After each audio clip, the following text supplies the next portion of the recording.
Okay, everybody, that's 2 o'clock. Welcome to today's meeting of our Quorum Full Council. I'm happy to welcome you all to this new way of doing things on Zoom. It's all a little bit weird and wonderful, but I'm sure we'll get used to it. If we can all make sure that everybody's microphones, please, are off. We don't want to be able to hear you unless I call you. And it just makes it easier in terms of background noise as well. So please, if everybody can turn their microphones off. Councillor Taylor? In a minute, give us a chance. Uh-oh.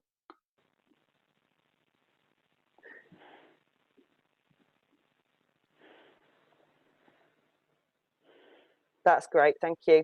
Okay, so just to confirm before we all start, obviously this is going to be the first ever council meeting that Blackpool Council has run virtually.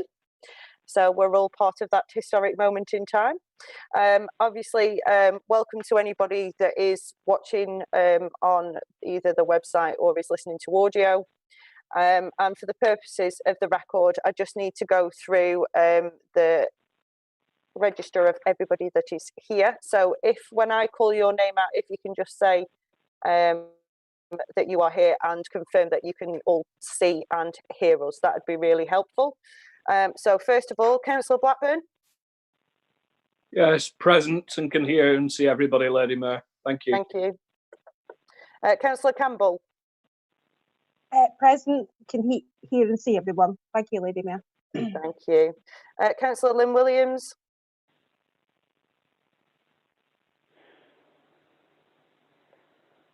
Sorry, having a problem with my unmuting. Yes, thank you, Lady Mayor. I can see and hear everybody. Thank you very much. Councillor Ivan Taylor. Correct. Sorry, say that again for me, Ivan. Everything is perfect, as you would expect. Thank you. Councillor Kirkland. Thank you, Lady Mayor. Well and clear. You can see everyone. Thank you. Thank you. Councillor Farrell. Present, Lady Mayor, and can hear and see everybody. Thank you. Fantastic, thank you. Councillor Smith. Yes, Lady Mayor, I can hear you and see you. Thank you very much. Councillor Hugo. Yes, Lady Mayor, I can hear you and see everybody. Thank you. Thank you. Councillor Neil Brooks. Yes, Lady Mayor, present and can see and hear everybody. And I'm not reading my own name out because I'm definitely here and I can definitely see and hear everybody. Councillor Tony Williams. Here, Lady Mayor, can hear everyone, yes. Thank you. Councillor Don Clapham. I'm here and everything looks perfect. I can hear you all. Fantastic. Councillor Walsh. Thank you, Lady Mayor. I can see and hear everybody. Thank you. Councillor Galley. Thank you, Lady Mayor. Yes, I'm here and I can see and hear everyone. Fantastic. Councillor Michelle Scott. Present, Lady Mayor. I can see and hear everyone. Thank you. Thank you. Councillor Stansfield. Present, Lady Mayor, and audio and visual are fine. Thank you. Councillor Mrs. Callow. Yes, everything's fine. Thank you, Lady Mayor. Thank you. And Councillor Coleman.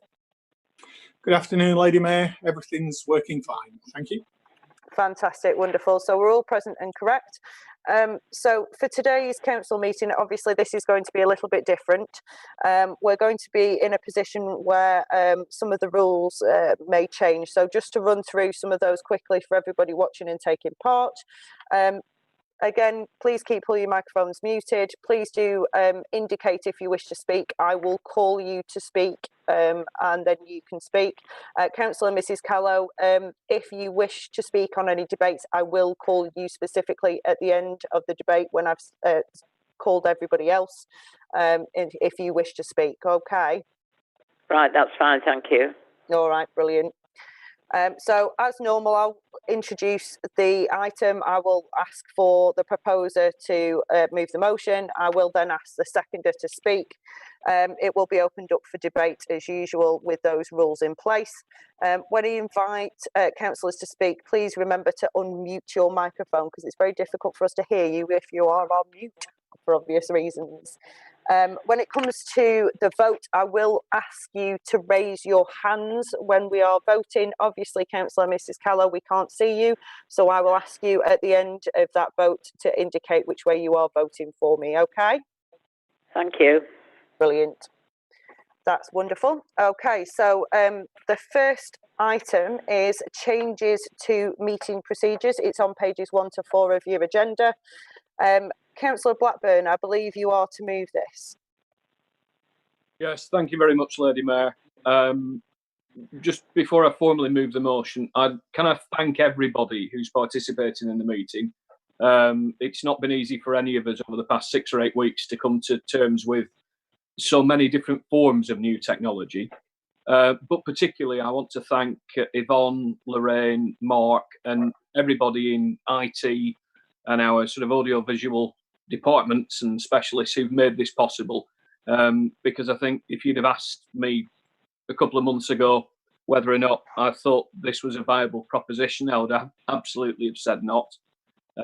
So thanks to all of them for the sort of diligent way that they've helped us to organise this, to train us in how it all works and to make sure it's as accessible as possible to the people of Blackpool. So with that, Lady Mayor, I'm happy to propose the item that stands in my name.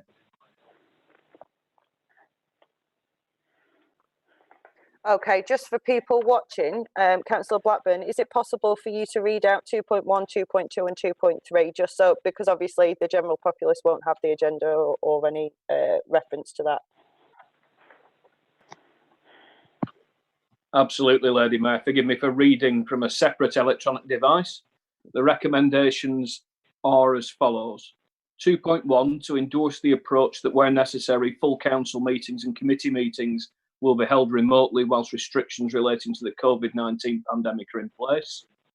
2.2, to note that the provisions for timing of speeches, voting and public representations will remain unchanged, with public representations being made remotely. And at 2.3, to endorse the arrangements for declaration of interest in considering exempt items. Thank you very much, Councillor Blackburn. Councillor Lynn Williams, I believe you are due to second this motion. Yeah, thank you, Lady Mayor. Yes, happy to formally second this motion. Thank you. That's brilliant. Thank you very much. I can see Councillor Tony Williams indicating.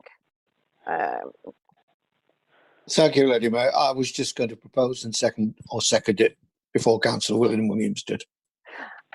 I do apologise, Councillor Williams. I didn't see you before she got in there. That's, I suppose, one of the hazards of doing it in this particular way. I do apologise.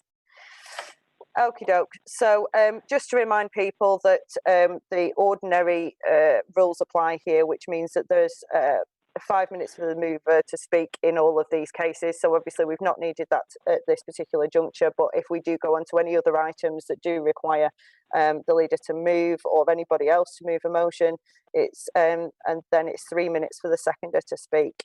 I do believe that to hand, I think, Yvonne, yep. So we've got the cards. So there will be a green card for a 1 minute warning and a red card for when we're going to have to cut you off. So it's pretty much the same as full council, but instead of having fancy lights, we've now got cards.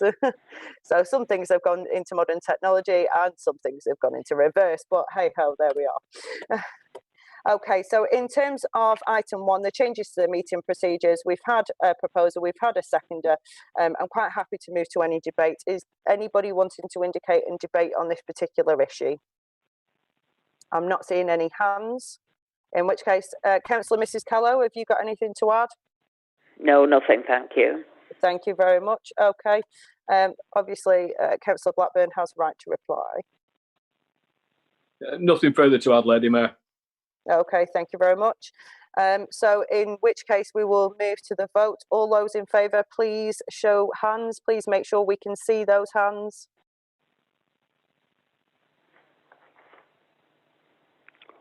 Okay, Councillor Mrs. Callow, are you happy to support that particular motion? Yes, I support it. Fantastic, that's great. Okay, so I do believe everybody indicated there to support that. I've not seen anything else unless anybody tells me any different. Councillor Campbell, are you just agreeing, or are you wanting to interject? Oh, unless their screen's frozen, that might be the other option. I'm not hearing anything back from her, so okay, well, we'll move on. So item 2, declarations of interest. Now, obviously, this would happen in the usual way. So any declaration of interest, you need to tell us what agenda item it refers to, the type of interest, and the reason why you have an interest in that item. Do we have any declarations of interest today? No. Okay, that's marvellous. Councillor Campbell, you're back with us. Don't know what happened there, but you're back, so that's the most important thing. Okay, so item 3, minutes of the meeting held on the 9th of March, which is pages 5 to 10 on your agendas. Can I ask if everybody agrees that they are a true and correct record? If you do, please raise your hands. Marvellous. Councillor Mrs. Callow, do you agree? Yes, agreed. Fantastic, that's marvellous. Moving on to agenda item 4, announcements. There aren't any, just to let you know. So there should be agenda item 5, annual council meeting and its business, which is pages 11 to 14. Now, Councillor Blackburn, I believe that you are set down to read this particular motion out and propose it. Thank you, Lady Mayor. I presume you want the recommendations read out as before.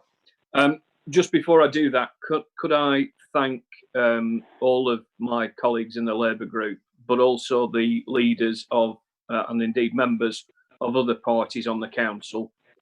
We speak on a regular basis, wherever we can, every Friday. The construction of this meeting and the agreements that we've reached as regards council business going forward have been done in a very friendly and constructive way, supported by all parties on the council and also with the support of our members of parliament. And I have to say I'm extremely impressed by the way in which everybody's worked together. So I'd like to place that on the record. I understand that the appendices populating all of the positions on the council, including committee memberships, have now been circulated. So I shall read through the recommendations, Lady Mayor. 2.1, to confirm that the annual council for 2020 be cancelled and not held in accordance with the local authorities and police and crime panels, brackets, coronavirus, brackets, flexibility of local authority and police and crime panel meetings, brackets, England and Wales regulations 2020. To note that consequently there will be no changes be made, I'm sorry, but I can only read out what's written, to the appointments of the Mayor and Deputy Mayor in accordance with the local authorities and police and crime panels, brackets, coronavirus, brackets, flexibility of local authority and police and crime panel meetings, brackets, England and Wales regulations 2020. 2.3, to note that the committees of the council appointed at the annual meeting in 2019 and their political balance will continue in accordance with the legislation aforementioned.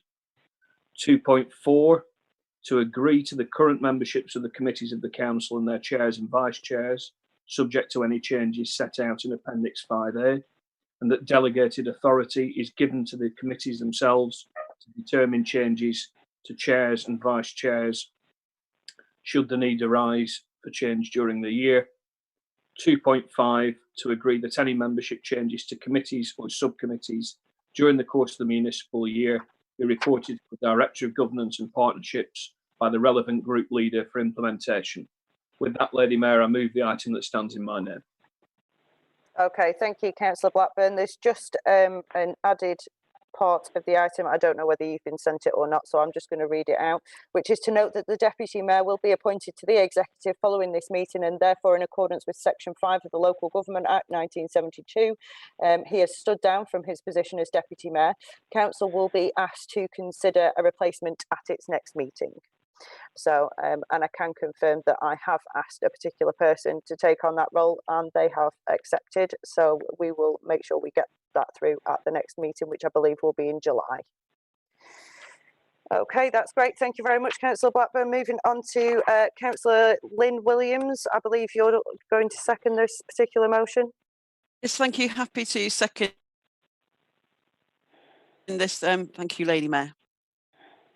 Thank you, Councillor Williams. Okie doke. Before I move to the debate, can I remind members that normal rules about the speaking lengths do apply. Yvonne will announce when there is 1 minute remaining when she holds up her green card. All right.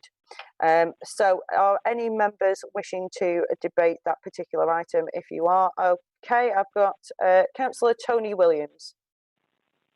Thank you, Lady Mayor. Not necessarily to debate, but just to echo what Councillor Blackburn said. We do speak regularly on a Friday, and at this time, politics go out the window. We're all in this together. It doesn't matter what party you sit with or sit next to. It's a combined effort, and I'd like to thank my members and the Labour members and all the staff for the extra diligence they're taking during this very difficult period. Okay, thank you, Councillor Williams. Anybody else wishing to speak? Councillor Coleman. Thank you, Lady Mayor. I just want to echo the comments before and wish you well in your future year. Hopefully when things get back to normal, you'll be able to take everything in your stride as you have, and just wish you well. And whoever the new Deputy Mayor is, we wish them well in their year as well. Thank you. Thank you very much, Councillor Coleman. That's much appreciated. Anybody else wishing to speak? I'm not seeing any more hands. Councillor Mrs. Callow, do you wish to speak on this item? No, everything's been said, thank you. Fantastic, that's wonderful. Thank you very much. Okay, so we'll move to the vote again. So all those in favour, please can I see a show of hands? Okay, I can. Has everybody that's agreed got their hands up that is currently on video? Yes, okay, marvellous. Councillor Mrs. Callow? Yes, agreed. Agreed, thank you very much. Okay, moving on to item 6, the programme of meetings for 2020-2021. Councillor Blackburn, I believe you are due to move this as well. Thank you, Lady Mayor. If I read out the recommendations on the item which stands in my name.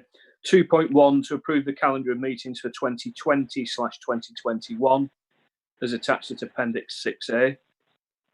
Recommendation 2.2, to agree that due to the COVID-19 pandemic, the start times of meetings prior to 1st of September 2020, which would previously have started at 6 p.m, be delegated to the chair to determine. Following that date, then these meetings commence at 6 p.m. as usual. Brackets set out at the end of the calendar of meetings at Appendix 6A.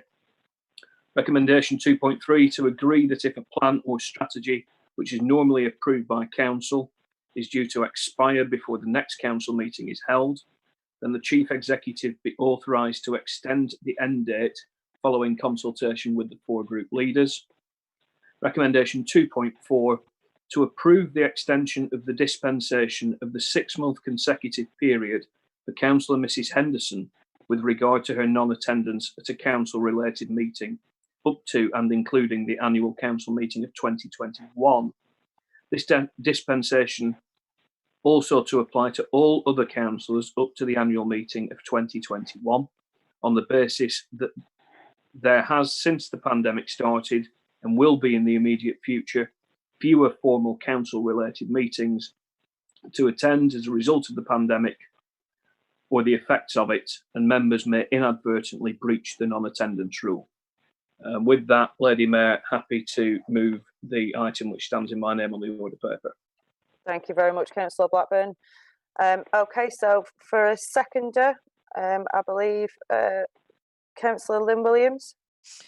Yes, thank you, Lady Mayor. Happy to formally second. Thank you. Thank you very much. Okay, so same rules apply, everybody. Does anybody wish to speak on this particular item? If you do, please indicate now. I've got nobody on screen. Councillor Mrs. Callow, would you like to say anything on this particular item? No, nothing to add, thank you. Thank you very much. Councillor Blackburn, you obviously have a right to reply, but you haven't got a right not to reply to. So are you happy to waive that? Yeah. Okay. So in which case we'll move to the vote. All those in favour, please do show hands. Okay, Councillor Mrs. Callow? Yes, agreed. Fantastic, that's wonderful. So everybody agreed to that particular item. Moving on to item 7, this is where things get a little bit trickier for me because I've got about 4 different points of reference for this item. So just bear with me, everybody. I appreciate your patience. So item 7 is the COVID-19 update report and decisions, which is pages 27 to 56. I need, first of all, a proposer for the recommendation of 2.1. Is anybody prepared to propose 2.1? Councillor Williams? Thank you, Lady Mayor. Yes, happy to propose this recommendation. Can you do me a favour there, Tony? Can you read that out? Sorry. Yes. That following the introduction of the report by the Leader of the Council, to agree that the Chief Executive reports on how he has exercised his delegations at Appendix 7A, with no time limit on his presentation. Members then to ask questions of the Chief Executive and Leader of the Council. Thank you very much for that, Councillor Tony Williams. And can I have somebody to second that, please? Councillor Lynn Williams? Yeah, I'm on a roll. I'll carry on. Yeah, happy to formally second. Thank you, Lady Mayor. Thank you very much. Okay, so just for this part of the item only, just to clear that up for you, it's to allow members to speak more than once on the Chief Executive report if they need to. When members are taking part, they must move formal proposal of motions set out in the report and revert back to the usual meeting procedures afterwards. So the way that we're going to do this, Neil, if you want to correct me if I'm wrong, but what we're going to try and do is allow Councillor Blackburn to introduce the report, but then when you go into your report, I believe you're going to do it in sections. So if you could make it clear what the section title is, and when you have finished that particular section, for me then to ask people to indicate to ask you questions on that particular section of the report. I hope that's as clear as it can be. I'm trying to be very precise. Is that okay for you, Neil? Just a nod will do. Yeah, that's fine. All right, brilliant, thank you. Okay, so I'll hand over to Councillor Blackburn. Thank you, Lady Mayor. I said at the full council meeting prior to the municipal elections last year that I had never for one moment had cause to doubt that we made the right choice when we appointed Neil as our chief executive back in 2011. And everything I have seen and heard and witnessed over the past 8 weeks simply emboldens me in that view. Neil, our team of corporate directors, and all of our frontline staff have worked in an amazing way, of which I'm thoroughly proud, and we should all share in that pride. I couldn't begin to count the many thousands of additional hours that people at all levels of our organisation have put in. Neil has taken a leading role across Lancashire, as he outlines in the report. And the amount of work that's been done by the Lancashire Resilience Forum and by the chief executives of all the different authorities and all the other bodies which are represented on the LRF is truly inspirational.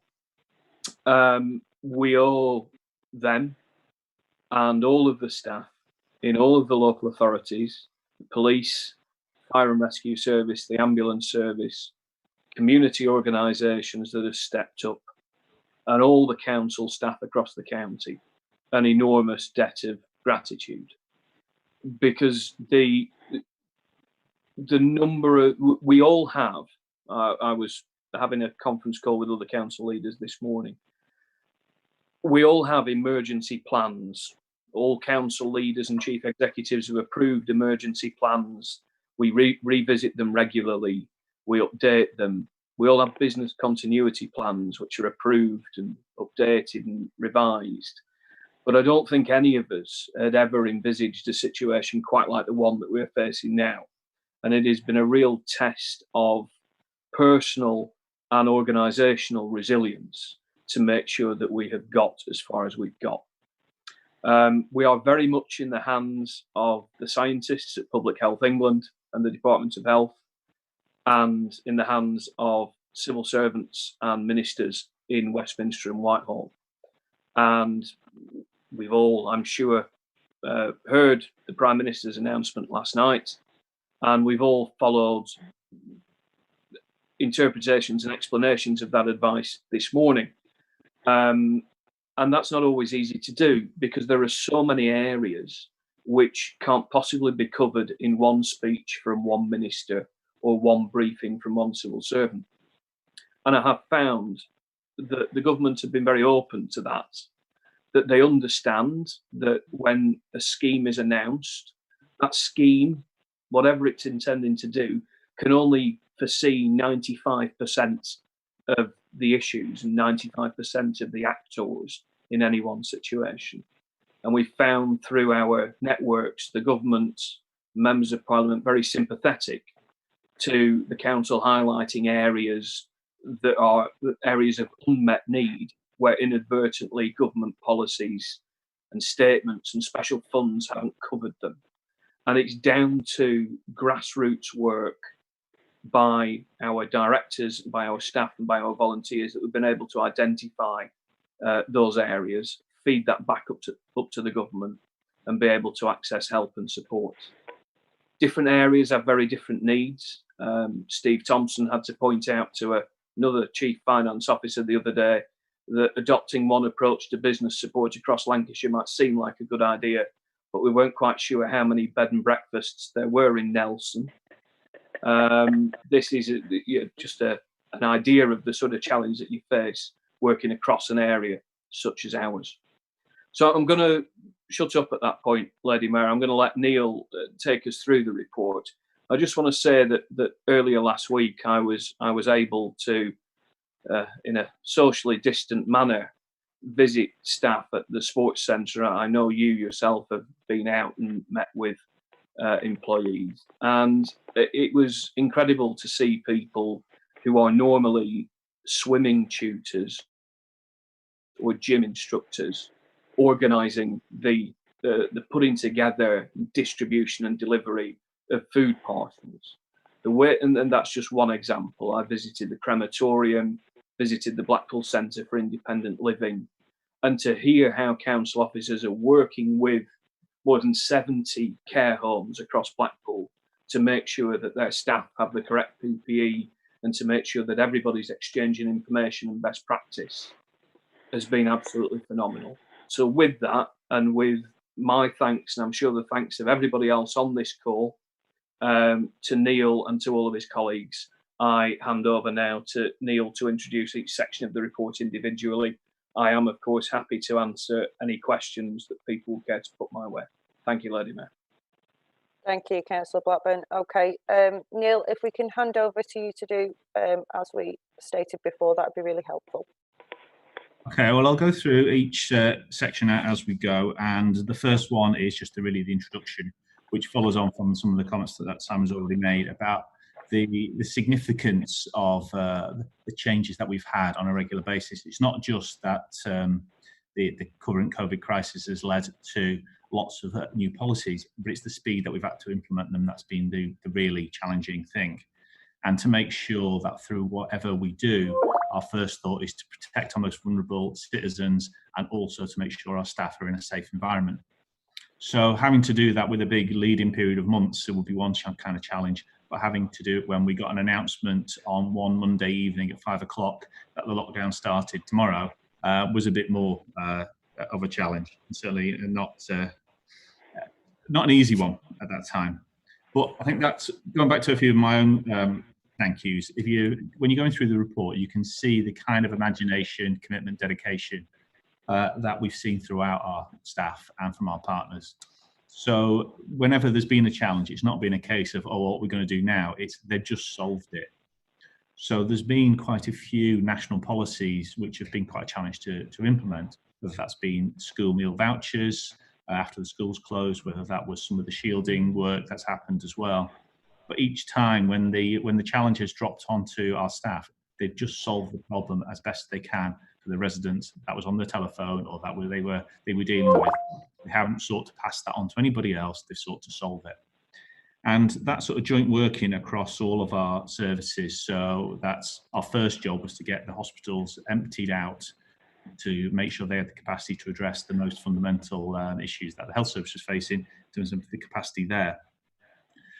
Through to the work with the police, particularly around the LRF, with our local volunteers, with our care homes, with our other care providers. Everybody's been using a lot of imagination and trying to make sure they do the best they can. So we haven't had lots of people who have been wanting to hide away at home and protect their families. We've actually had them saying, what can I do for my town? And that's been so impressive throughout the last, what seems like forever, but is actually 2 months. So that's one of the strangest things about it. It feels like we've been doing this for half our lives, but we've actually been doing it since the beginning of March. So the where we are at the moment is working towards that sort of new normal. This isn't going to be a short crisis. Lots of the emergencies that the LRF deals with are short and emergency based, but this is for the long term. There's been some guidance issued only 30 minutes ago, which talks about the next step, but it is just the next step. There's plenty more for us to be doing, and certainly that most vulnerable group of citizens, and which we call the shielded list, those people who've got the most significant health conditions, is in the region of 6,000 people, and they will have to protect themselves for quite some time yet, and we don't see a time when that changes. But we've also been working on that map towards recovery for our economy as well. So while it might be a very early stage, that's also something we're focusing on, about how we come out the other side. How do we make Blackpool a place where it feels a safe place to take your family?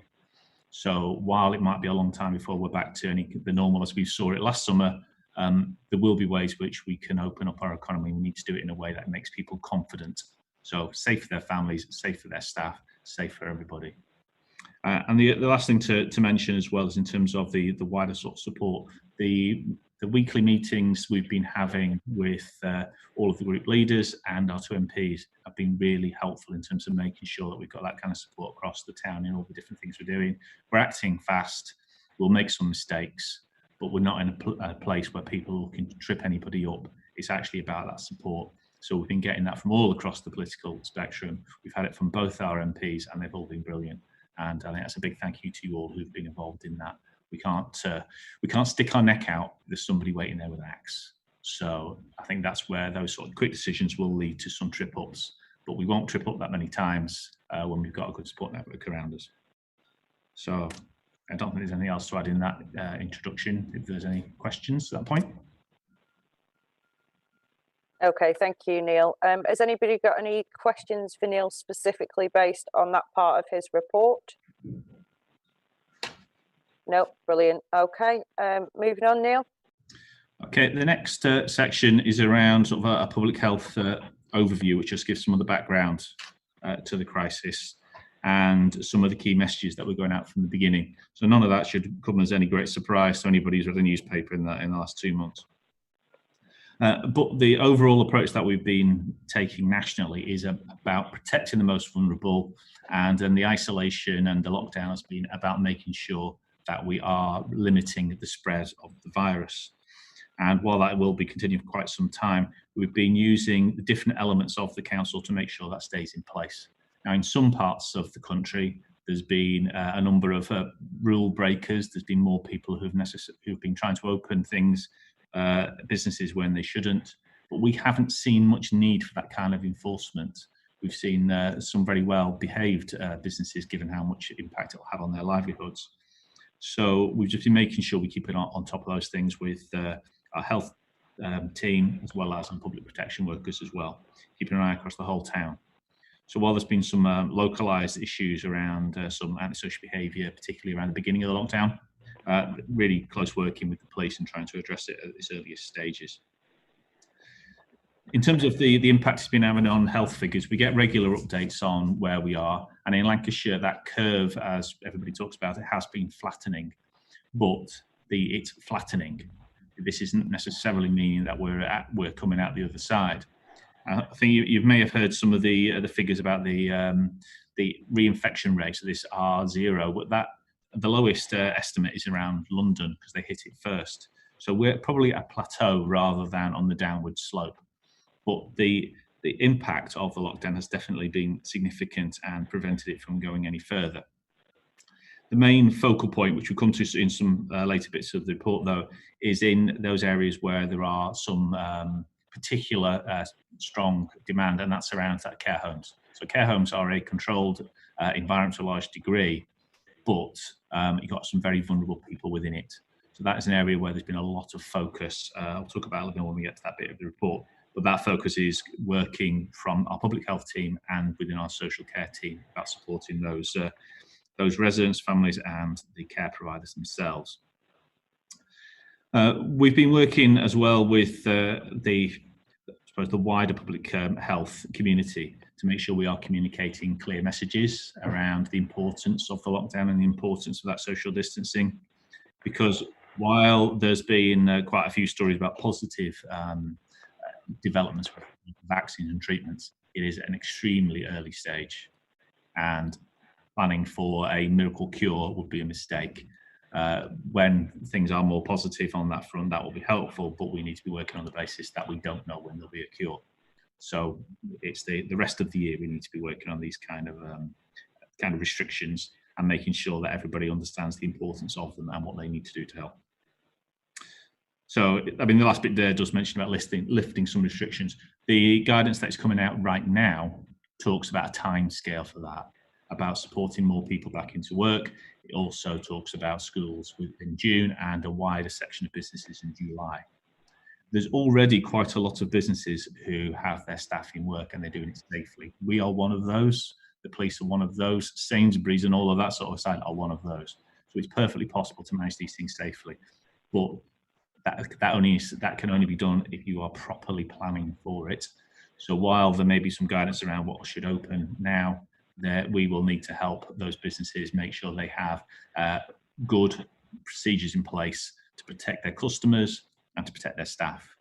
So there is a balance between the economy and protecting people, but it can be done in an effective way. And so we will help and support with that, as well as challenge where we need to. Okay, I'll pause there. Okay, thank you, Neil. Has anybody got any questions for Neil based on that part of the report? Councillor Mrs. Carlow? No, thank you. Okay, you're getting off lightly here, Neil. No more chances for questions. The Lancashire Resilience Forum is the next section. That's a partnership across all of the major public sector organisations and others in Lancashire. So that would be the police, fire brigade, NHS, all the local authorities, and the ambulance service and wider. It's surprising how many people have been on the calls. There was even mountain rescue in one of the calls that I was chairing the other day. Quite sure what they were, where the mountains were. But it's a wide group of organisations to try and make sure that we manage emergencies and critical situations well. This is a little bit different than normal. The last time the LRF was up and running was during floods. So you have a short period of an intervention and then you've got a recovery period, and a lot easier to manage. This will be much more in the long haul. So the work that's taking place with the LRF covers a number of different aspects. So some of it are traditional ones like business continuity, but there's also elements around warning and informing, which is the communications cell of that, to make sure that we're getting consistent messages out to the public. And there's also the logistics cell, which is looking particularly with regard to protective equipment, personal protective equipment. And we've got regular deliveries coming in, but that's been a real challenge at some points to make sure that we are getting the necessary equipment that we need to protect our staff and to protect our residents. So the biggest demand there relates to adult social care. We've got a testing element to it as well, so to make sure we have sufficient capacity in the testing area as well as access to that testing. So it isn't just enough to have the tests, it's also to make sure that they can be accessed by our own people and staff. Particularly a case when you're looking at in our care industry where people cannot drive to a test, they need to have it in situ where they are. The cell which I'm on is the humanitarian assistance one, which is the deputy chair for that is Karen Smith, our Director of Health Services, and that covers all the different elements of support for the vulnerable across Lancashire. So that is the hubs, which is mentioned later in the report, but it's also looking at housing, particularly around some of the rough sleeping homelessness issues, and the link in with vulnerable children and vulnerable adults. So you will have seen quite an increase nationally in domestic violence issues. So that is also captured within that particular area. So one of the strategic coordinating group within that is chaired by the Deputy Chief Constable, Terry Woods. So the structure in it is intended to make for quick decision making and collaborative decision making. So while this is a Lancashire based approach, it doesn't take any of the democratic decision making away from local areas. It's about making effective coordinated decisions, not making Lancashire decisions. So we agree to a certain approach on it, which might involve some compromise, but each decision taken and commitment to resources is taken by each individual local authority within it.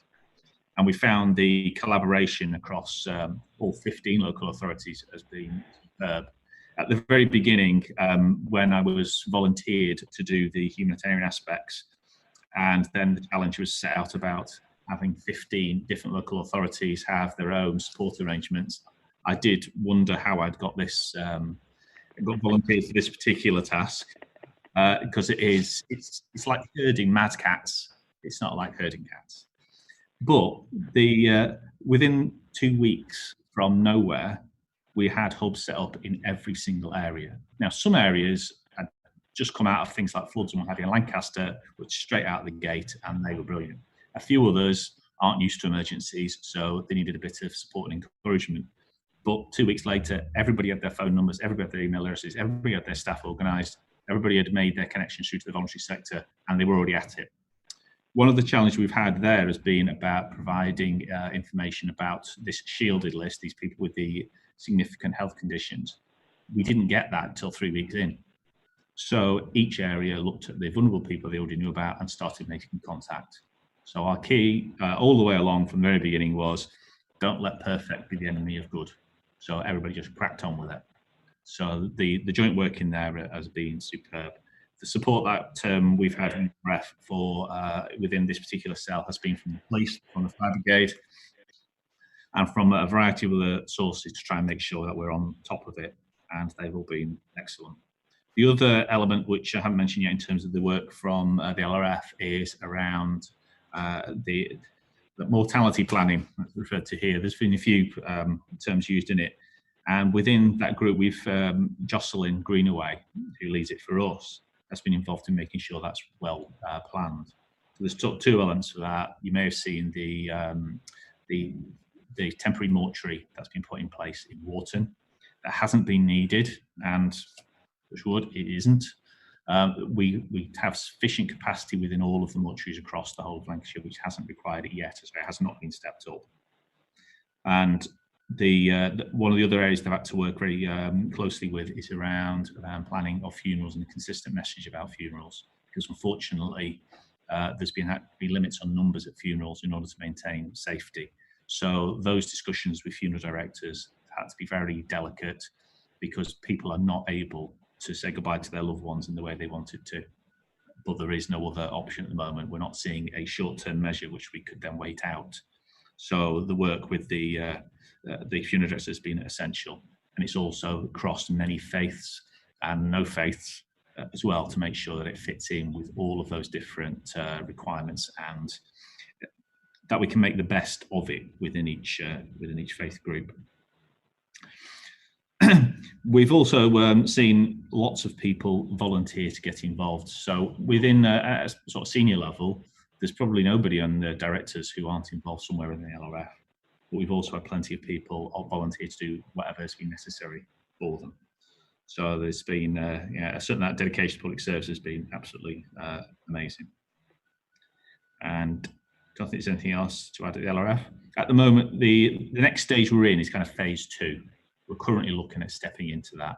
So we're out of the emergency phase, but we need to be in the this is the normal business, and making sure that we can hold on to it for the long term, and that we only step down when the demand steps down. Any questions? Okay, thanks, Neil. Okay, so I can see Councillor Clapham indicating. Thank you very much. Going through this part of the report reminds me when I contacted the nursing homes in Bispam on the provision of PPE, which was quite a tasty subject within the media. The reports to me back from our nursing homes were that they were absolutely delighted in the support that they'd got. Karen Smith, who I personally don't know, was very, very highly held, the highest esteem.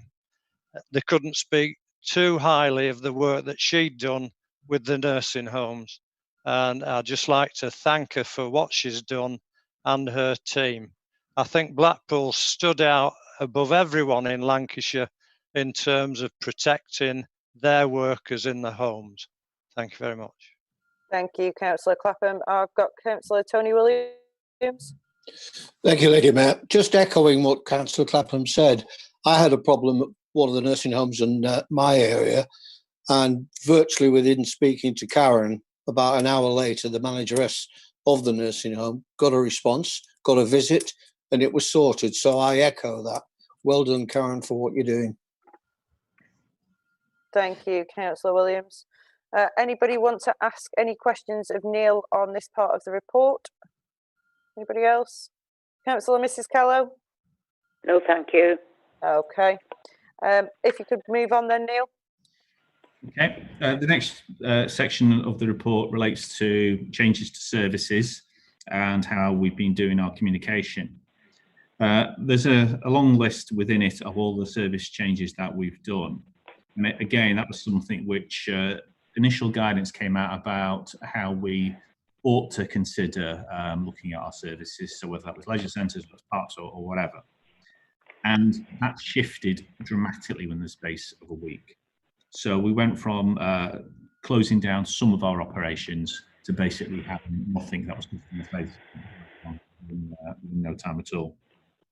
So say that all of those different services are listed there. Where we are able to provide a distant online version of some of those services, we are doing so. So we've made a few things available by free on the internet where that's been possible. And quite a few of the services have been thinking about ways that they will continue to develop that, where it's going to be a long time before we can have things back to normal. Within the comms environment, we've been both looking at government messaging, so whether that's direct from government, whether it's Public Health England or LRF or what have you, and making sure that we're disseminating that advice out. Making sure that everybody's aware of any changes to services that have been going on, where things like support the Blackpool Transport about how their operations are working, but then also looking at things like little bits and pieces like the bin collections changed to make sure that we were robust with those, changing what days that they were available. We've also been working closely with the schools. The school closures that happened early meant that some were open and there were some parents who could still use them, but they've been hubbing that work, so to make sure that we've been as clear as possible about that. And then elements where it's about reassurance. So that would come down to some of the Corona Kindness hub work, as well as the business support help desk, which we put in place in order to help businesses who needed some help around navigating their way through the myriad of support mechanisms that exist, but also about how they should approach protecting themselves as a business too. We've used a variety of different mechanisms to try and contact everybody. One of the things which it fits back with the LRF to some degree, particularly when we've been talking about how we make sure we are supporting the most vulnerable. One of the ways is about targeting those individuals who we are aware of the most. So contacting them by telephone and or face-to-face at a distance if necessary, but also about making sure that the support mechanisms that we have in place are universally communicated as well. So not just by single means and not just the once.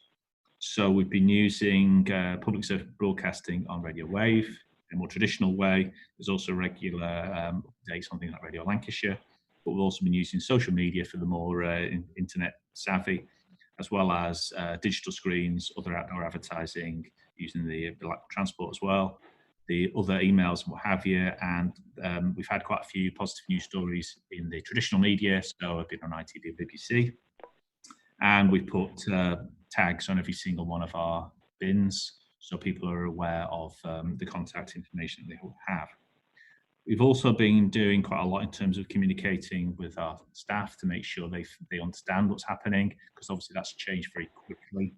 Some people have started doing different jobs, so making them confident about that has been important. That's also meant linking with the unions. And one of the other areas is mentioned later on in the report about how people can work from home. So that sort of conversation with the staff around confidence in being able to work from home and confidence to be able to work in a different way.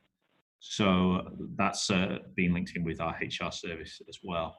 As you can see from some of the figures that are on there, huge increase in the number of people who have been contacting us via social media and the website. And the oddest thing that we've been doing is changing our Visit Blackpool to a Do Not Visit Blackpool. It's one of those areas where it feels heartbreaking to be successful. We had a message came out, I think it was the earlier bank holiday over the Easter weekend, and somebody sent out a picture showing Blackpool being empty and going, "Oh, good work."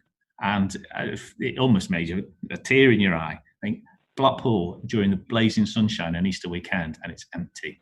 What's more heartbreaking than that? But the communication has worked, and that sort of clarity of messaging has been important.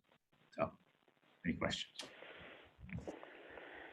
Thank you very much, Neil. I must admit it's been incredibly strange for the last sort of 12 months going around telling everybody to come to Blackpool and trying to ring people and say, no, don't. It has been very odd. Okay, I can see Councillor Michelle Scott. Thank you, Lady Mayor. I'd like to pick up on that final point, if I may. The message that we received yesterday via the Prime Minister was indicating now that people can travel to their place of exercise. There weren't a lot of limits given on that. And I've already seen and heard from my constituents this morning their concerns that, you know, Blackpool might become inundated. It's a lovely place to live. It's a lovely place to visit. And people want to continue to feel safe where they live. So will we be continuing with that message, or will we be encouraging people now to return? Thank you, Lady Mayor. Thank you very much, Neil. Yeah, I mean, it's an extremely difficult one, making sure national messaging doesn't end up encouraging people to do things which are so good for the local population. And it's certainly something that in Cornwall, as well as in the Lake District, they've been very strong on from an early stage, about not impacting on our residents' safety by virtue of lots of people coming. So we wouldn't be having any campaigns to encourage people to take their leisure here. But one of the things which, as I mentioned earlier, we do need to be able to make Blackpool be a safe place to visit, and about making sure that people are respectful of others when they do. So we're probably going to be in that sort of a strange period over the next number of months where there's no pubs open, there's no of the traditional attractions open. So if we were encouraging people to do anything, it would be making sure they're aware of some of the positive aspects about having a nice walk in lots of open space. So one of the things which we've never really advertised before is when it's at low tide. So at low tide is a perfectly good time to come to have a wander on the beach in Blackpool, because the beach is vast. Or not quite as big as the one in St Anne's at that same sort of time, but it is vast. So it encourages people to come when it's really lots and lots of space, and encourage them to do the right thing. There's some elements of what's been reported over the last day around a bit of common sense in terms of protecting yourself, protecting your family, being respectful of others, and making sure that you don't go to places which are all congregated. That we don't encourage people to do things which are wrong for others. So it will be a message which we take across the whole of Lancashire to make sure that we have got a consistent approach to it. And when it comes to anything in terms of enforcement, then that's why we're working closely with the police on that, so that we can look at a sensible message which says there's nothing wrong with having a nice walk along Blackpool Beach, but we don't want throngs of people, because that is not safe. So it will be very much a low-key message, nothing to encourage people to come, but if they are here, saying we expect them to behave respectfully of other people. So probably the area where we've seen the most congregation of people is people enjoying Stanley Park up till now, and it's encouraging people to behave responsibly. So I think we both need to do a positive messaging about how you can do the right thing. But travelling 50 miles to go for your walk isn't really reasonable. So again, that's a message which we will be working on with the police. Okay, thank you, Neil. Has anybody else got any questions for Neil on that particular section of the report? Not seeing any other hands. Councillor Mrs. Callow? No, nothing, thank you. Okay, thank you. Moving on then, Neil. Just one last thing to say about that sort of messaging. It's a conversation I've already had with Wire and Fylde about that very thing. So we have a consistent approach across the file coast. Okay, moving on to the next section, that is around the Corona kindness and the hub's work. As it says in the report, we started that work probably 10 days before we had it up and running. So we set up with initially with the email addresses, and then we had a phone number in place a few days later. And we've repurposed quite a lot of staff who were in areas where we've closed the service.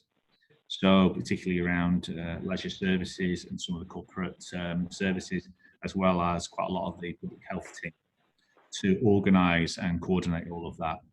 The adult social care services as well have been working on the phones about contacting those most vulnerable people. So obviously some of them were already known to them, but they were best placed to understand their needs and exactly how we could best help.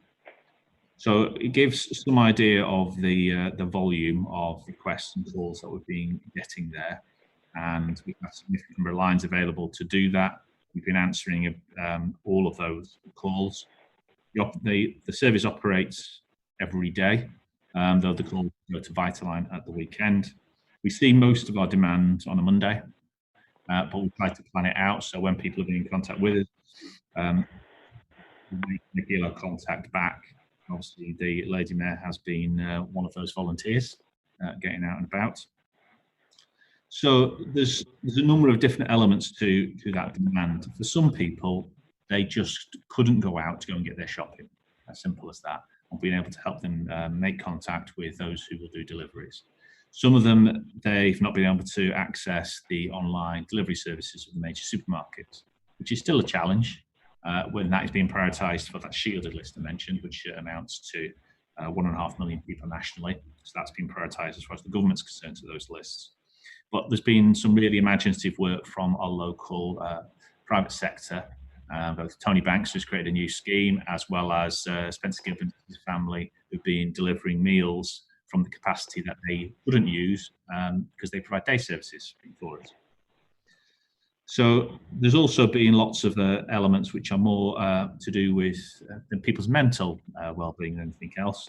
So passing individuals on for well-being calls and befriending services, as well as a little bit of dog walking here and there.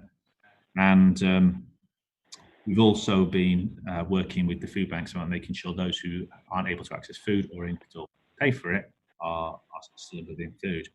The food parcel work, which the Leader of the Council mentioned earlier, also covers the work we're doing with the schools to provide free school meals. So more than half of our schools are providing free school meals as food parcels to take to the families. So you may have heard about the voucher scheme that exists, but a lot of our schools aren't using that voucher scheme. They are still delivering food parcels, and we're doing that for them. And in addition to that, that means we're also able to use the same mechanism within our catering service to supply that food through to our more vulnerable people as well. Because one of the areas where it's not really come up much in some of the national stuff is the financially vulnerable.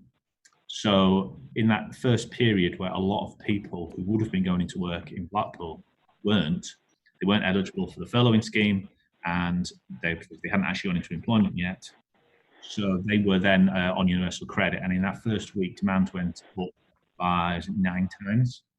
So that period of time meant there was a big increase in demand for emergency support. So that's gone through our discretionary support scheme, but also with food parcels. So being able to deliver that quickly has been essential. The other area of demand in particular relates to delivery of medicines. So a lot of our pharmacies do have a delivery service, but they haven't been taking new customers on because they've been maxed out with demand. So we've been working with community pharmacy service, but also delivering them directly. And we've had volunteers involved with that too. So as you can see, there's over 200,000 meals were delivered as at that point.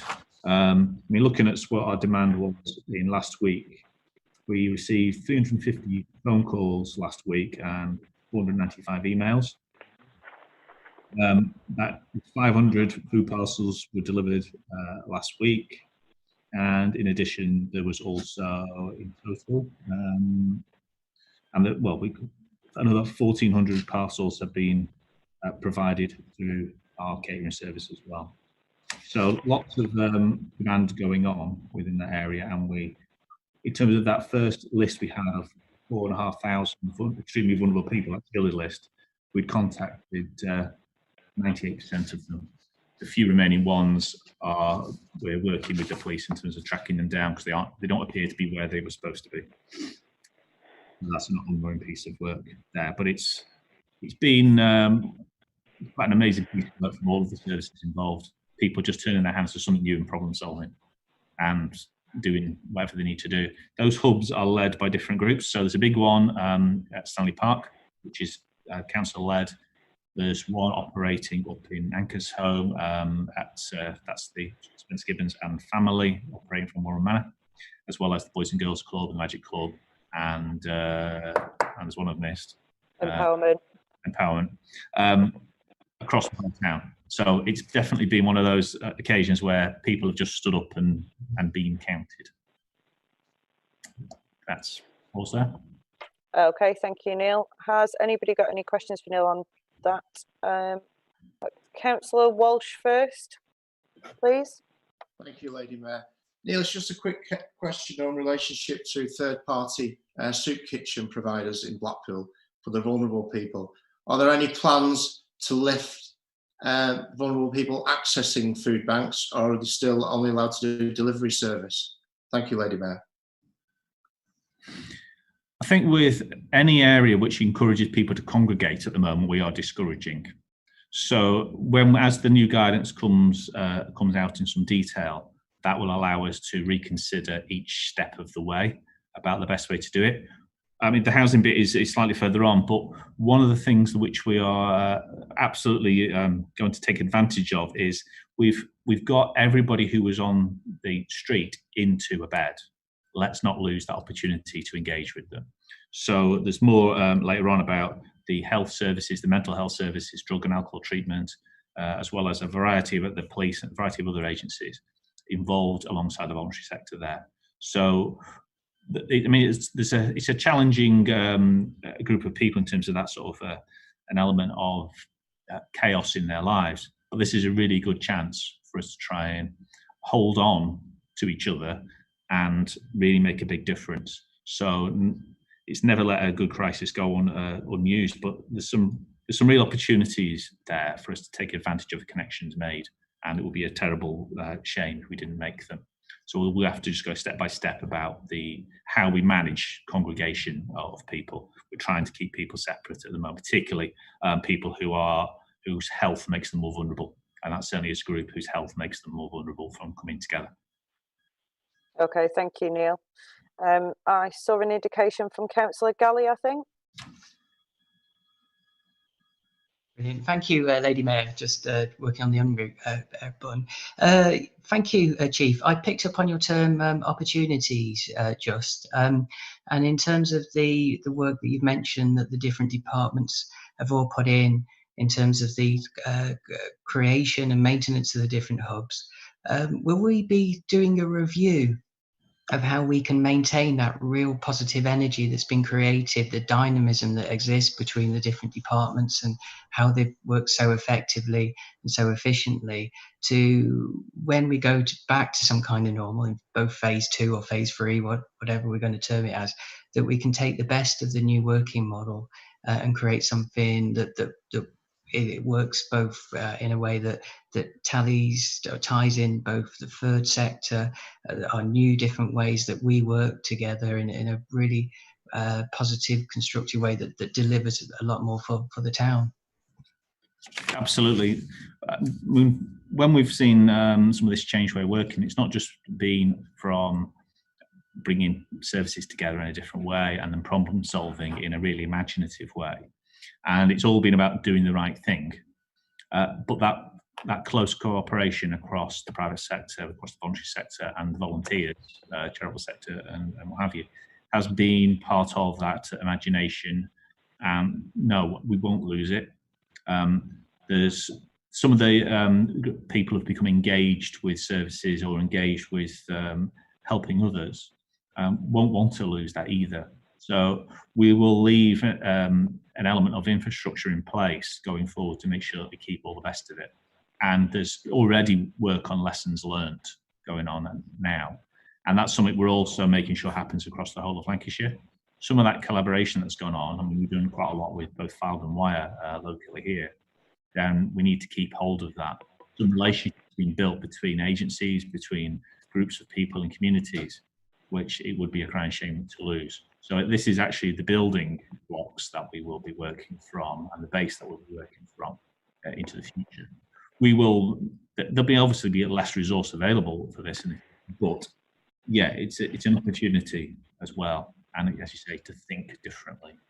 So there'll be a full review of that, but we're already doing the lessons learned and and how we will transition from this to a more permanent way. But that sort of permanent change is already happening now.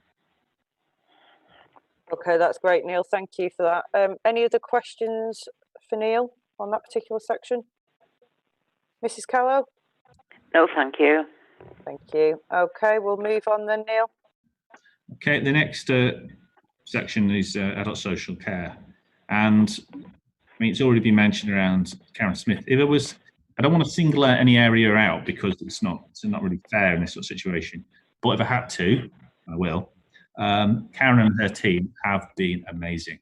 That's needless to say. They have made sure that we have had a service that's stable and robust in terms of managing some of the most vulnerable people in the community. And in truth, that nationally, the adult social care environment has always been the Cinderella service. It hasn't had the investment that it warranted. And for once, we're seeing its importance truly rise to its where it should be. And we've had to make some quick decisions. We've had to put things in place to support our providers. And Karen's been very responsive to what they've needed to do the right thing. So her team, they've set up that provider resilience hub, which is what the leader mentioned earlier at BSIL on Highgate Drive. They speak to every single one of our providers every single day and understand what the issues are and what they're facing and how we can help. So we support them to solve their own problems first, obviously, but there's been key things which we've needed to collaborate to deliver for them. And the PPE was probably the biggest one of those initially. They couldn't access it. We needed to help them to access it. We needed to solve that problem for them. We couldn't just point them in a direction to say, oh, well, have you not tried this number? No, we had to go and get it. We had to go and get it from China. We had to get it collectively. So that's also been the case with work being done about supporting them around staffing, which has also meant supporting them around access to tests, And we've had the Army here on many occasions already. They've been at Beesill, they've been at Stanley Park twice. They were at Bisburn College last week. And that's in order to try and provide that support. We've also been providing support in terms of money, increasing fees. So that kind of open approach to try and resolve problems with our providers and making sure they're able to focus on the most important thing, which is supporting their residents and their service users, has been absolutely essential. So that work was also involved joint working with our public health team in terms of infection control, but some really strong work with our local health service as well. So we've been able to empty their beds, we've been able to do things completely differently. We've been able to repurpose the ARC so we can use it as an intermediate service to help people out of hospital before they're able to go into a care home. And again, these are some of those areas where it's not about saying you must, because there was some concerns initially about care homes not taking COVID positive patients. Well, we need to solve that problem for them. We can't be expecting them to take things on which they can't cope with, which is why we've been able to use the ARC in terms of that sort of step down in helping with that. We need to help them protect those most vulnerable people. So the way they've been doing their work has also been shifting a lot. So they haven't been able to do as many face-to-face visits, some challenges that have been there, but they've also been managing using technology. They've been able to do things a bit differently. They've been using PPE where necessary. So we've made sure we're able to protect the staff as well as help our residents and make sure we're able to help those providers. So the work they've been doing has been superb. Every single day has been a grind for them. They really have helped move some mountains. Any questions? Okay, thank you, Neil. Any questions for Neil on this part of the report? I'm not seeing any indications. Councillor Mrs. Callow? None, thank you. No, okay. In which case, Neil, I think you can move on. Okay. The next area is around business support. So from the beginning, there was a number of critical announcements which were able to support businesses when they couldn't operate. Some of the earlier ones were around loan schemes and then also about grants and various other sort of rate relief and what have you. The little scheme then came in as one of those. And because of all these different complicated methods of being supported, it's a real challenge for a lot of businesses about how they can access it. So there's been a sort of close collaboration, as it says in the report, between the business support team and our team in finance who were paying out these amounts. So we've dealt with a lot of inquiries to support businesses. As you can see, over 12,000 inquiries, around 100 businesses receiving support. And we've been able to get those grants out into payment. The amount we received initially was an allocation of 59 million based on some assumptions about how many of those businesses we thought we had. And we tried to make sure it was as quick as possible while undertaking the necessary due diligence at the same time.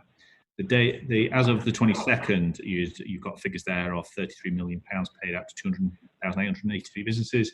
As of Friday, that's gone up to £37.6 million and 3,300 businesses. So we've been working as well with, in terms of comms or what have you, about making sure every business who is eligible for those funds gets it. We don't want to send any money back to the government. So we want to make sure everybody can access that support. One thing which has come out the last sort of 10 days is a new discretionary grant scheme within it. So the allocations haven't been clear yet, and we're expecting some guidance about some of the parameters for it this week. But that would allow some of those businesses who haven't been eligible for those schemes to be eligible for a similar amount of money into that discretionary element. So that would include those businesses who have kind of a split rating, or where they may operate out of residential premises. So there's quite a few businesses that we have locally who haven't been eligible for the support that we've had through the national schemes, and this would allow us to do that. So we've already had feedback from our MPs and a number of businesses about kind of what they would need, and we will be developing that this week or so to make sure that we've got something in payment as quick as we possibly can. And again, we're back to that told we need to get the money out the door, but it needs to go to the right businesses, because obviously the businesses are struggling, and it's likely that it's going to be oversubscribed, so it's making sure we get it right. Okay. Well, the only other bit that I haven't mentioned there is around supporting into work, so the positive steps. But a lot of that will be post when we come back in towards recovery. Okay. Okay. Thank you, Neil. So first one I saw was Councillor Mark Smith. So I get my mic on. Thanks, Lady Mayor. I just want to put on record on to the hard work and dedication the team have done in the finance department. I know Steve Thompson always gets the golden star at every council meeting for the work he's done, but it's this team beneath him who does all the dedicated work and makes them look good. So I want to just put on record on this meeting that Andrew Turpin in business rates, Phil Redmond in accounts, and Tracy Greenosh in the turn audit on the work they've done in making sure these grants are paid out quickly and swiftly to the businesses who need it desperately at this moment in time. And also to the work that's been done by the business rate support, headed up by Alan Cavill, Peter Legg, and David Slater, in supporting tens of thousands of businesses who contact them regarding help and need and where to go for the support and grants and how to access the funding, loans, business rates, etc. And all the work has been done around that work. So can I just put a record that? Thank you very much, Lady Mayor. Thank you, Councillor Smith. Councillor Tony Williams. I've seen you, Councillor Walsh. Thank you, Lady Mayor. Question for Neil. I understand that Fylde have already made or sent out letters regarding people who are stall holders, market traders, etc., and they're starting to distribute the extra benefit this week. Can we follow the same timelines? Thank you. If a local authority is issuing funds from that discretionary fund now, they may end up struggling to give funds to those who are eligible under the criteria the government sets. So we'll wait for the government guidance, but we're expecting it in days. It's not as if we're talking about waiting a long time. Back to what I said earlier around we won't let perfect be the enemy of good. So we need to get the money out the door, but equally we need to make sure we do it in the best way to support the whole of our community. So we're expecting that guidance imminently. Okay, thank you for that, Neil. I'll bring in Councillor Walsh first. Councillor Williams, I have seen you. Okay, thank you, Lady Mayor. Just going to pay thank you from also my running mate, Councillor Christine Cox, and echo what Councillor Smith has said. Blackpool Council have been very speedy in delivering the business grants. Over the last 7 weeks, I would probably say the biggest inquiries that we've got from our constituents is around the business support packages. So I'd like to pay thank you to everybody at Blackpool Unlimited and Blackpool Council in the Finance Department for such a speedy and informed information that's put out to the residents. Thank you. Okay, thank you, Councillor Walsh. I've got Councillor Tony Williams, and then I believe Councillor Blackburn is also indicated. Yeah, just to follow up on Neil's response, if I may, Lady Mayor. I don't believe that Fylde would actually put out a payment plan if they hadn't had some guidance. But I also appreciate that we have a lot more stall holders, vendors, etc., than probably Fylde does. But these people have gone quite a long time without any payment or any benefit whatsoever. So I do look forward to the time we can start administering the additional benefit that the government has promised for this type of trader. Thank you, Councillor Williams. Neil, did you want to say anything? Just the bit of uncertainty at the moment as well. There've been some sort of guidelines that we've had from the government, but it's not clear exactly how much money will be available. So what has been said is that it could be 5% additional available, But if you've got unallocated grant within your initial allocation, so for us 59 million, then whether you get the extra 5% or whether you just get to use the money you've already got, but whether you can use all of that. So when we set the criteria, we do need to be mindful how much money we've got. We don't want to create a situation where we end up having to cut an arbitrary line off. So while the amount of money allocated will be based on the existing figures that have been allocated, 10,000, 25,000 and so we need to be mindful of how much money we've got. And the bigger the amount that we've got, obviously it makes it a lot easier to keep everybody going as possible.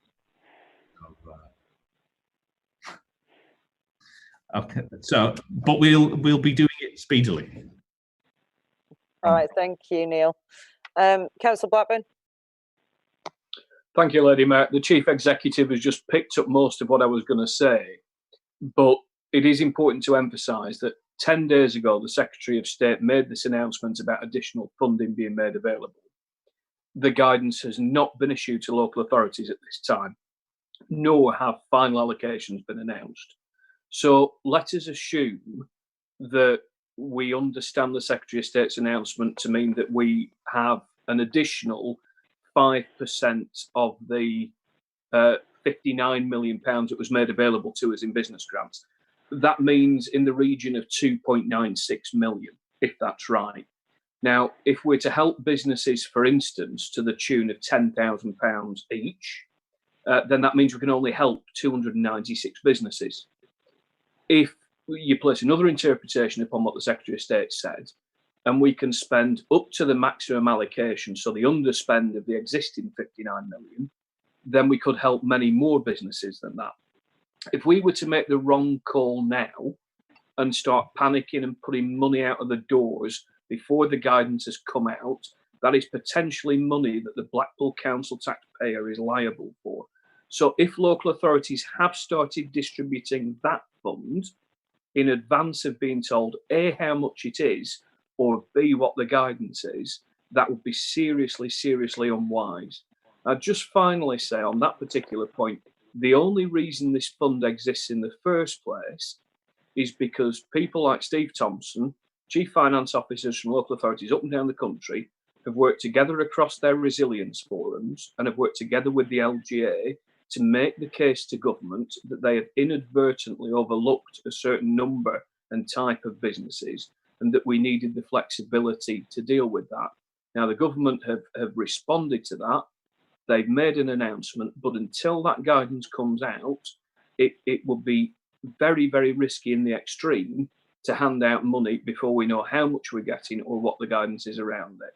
I was in conversation with Steve Thompson about this electronically this morning because we've been contacted by a number of churches who've pointed out that they can't claim for any loss of earnings, for instance, on renting out church halls. And in some instances, that's costing local churches up to £700 a week. So we've taken that on board and we await the guidance. But until that arrives and until we know what the total quantum of funding is, it will be irresponsible to start paying what is effectively council taxpayers' money until we know what the government's intentions are. But we expect that guidance to be out before the end of this week. Thank you, Lady Mayor. Thank you, Councillor Blackburn. Any other questions for Neil on this section? Councillor Mrs. Callow? No, thank you. Okay, so moving on then, Neil, thank you. Next section is both relating to children's social care and to schools. So one of the early challenges that we had was around the reduction in face-to-face contact. We had to close some of the hubs and we weren't able to deliver our services in the normal way. And the additional challenge that came from relating to schools was obviously a lot of the referrals we get from safeguarding issues come through schools. So not having some of those children in school obviously made the risks higher that we need to be more creative about how we understood what the risks were, as well as not just in school, obviously, as I mentioned earlier, around the potential for increasing domestic violence and increasing amount of alcohol being drunk do not create for a happy home. and people being sort of trapped in hasn't helped either with some of that. So we've had a very different way of approaching things. We've been taking very much a data-led approach to make sure we understand where the risks are, so where we prioritised our efforts. Initially, with some of the work we had to do in terms of people being having to take time off because somebody in the household wasn't well, meant that initially we did drop a lot of staff, but now it's only actually a small number of staff who aren't able to either work from home, even if they're not able to come into the workplace. I visited each bit of our frontline services last week, and we're able to see how they're operating, some of the staff in the office and some of the staff working from home, about how they're managing to still maintain that face-to-face contact where necessary. So while they're using some element of technology to make contact with children or with young people in terms of youth offending service, they've also been going to people's homes as well. They do a full risk assessment beforehand to understand whether there's anybody in the household with symptoms, but they have access to PPE and face shields and what have you when they need to, in order to make sure they're able to protect children as much as is necessary. We did see a reduction in demand across the whole of Lancashire initially, so a lot less calls. Obviously, a big chunk of that was not coming through the schools, but also the police were seeing a reduction in demand too. So that obviously created some concerns. That has stabilised now. I've seen a few peaks and troughs with regards to some of that demand, but it's a much more comfortable position now in terms of understanding what the risks are. That collaboration, which we mentioned in the LRF before, between the 3 directors of children's services across Lancashire has been really helpful, particularly when it comes to some of the work around schools, because obviously a lot of our families use schools outside of the borough or vice versa when it comes to the far coast. So being linked up there is really important. Initially, there was an expectation that schools would still have up to 20% of the children attending, whether they were key worker kids or whether they were vulnerable children. But that has actually been a lot lower than that. So we've been really flexible with the schools about how we've delivered that support.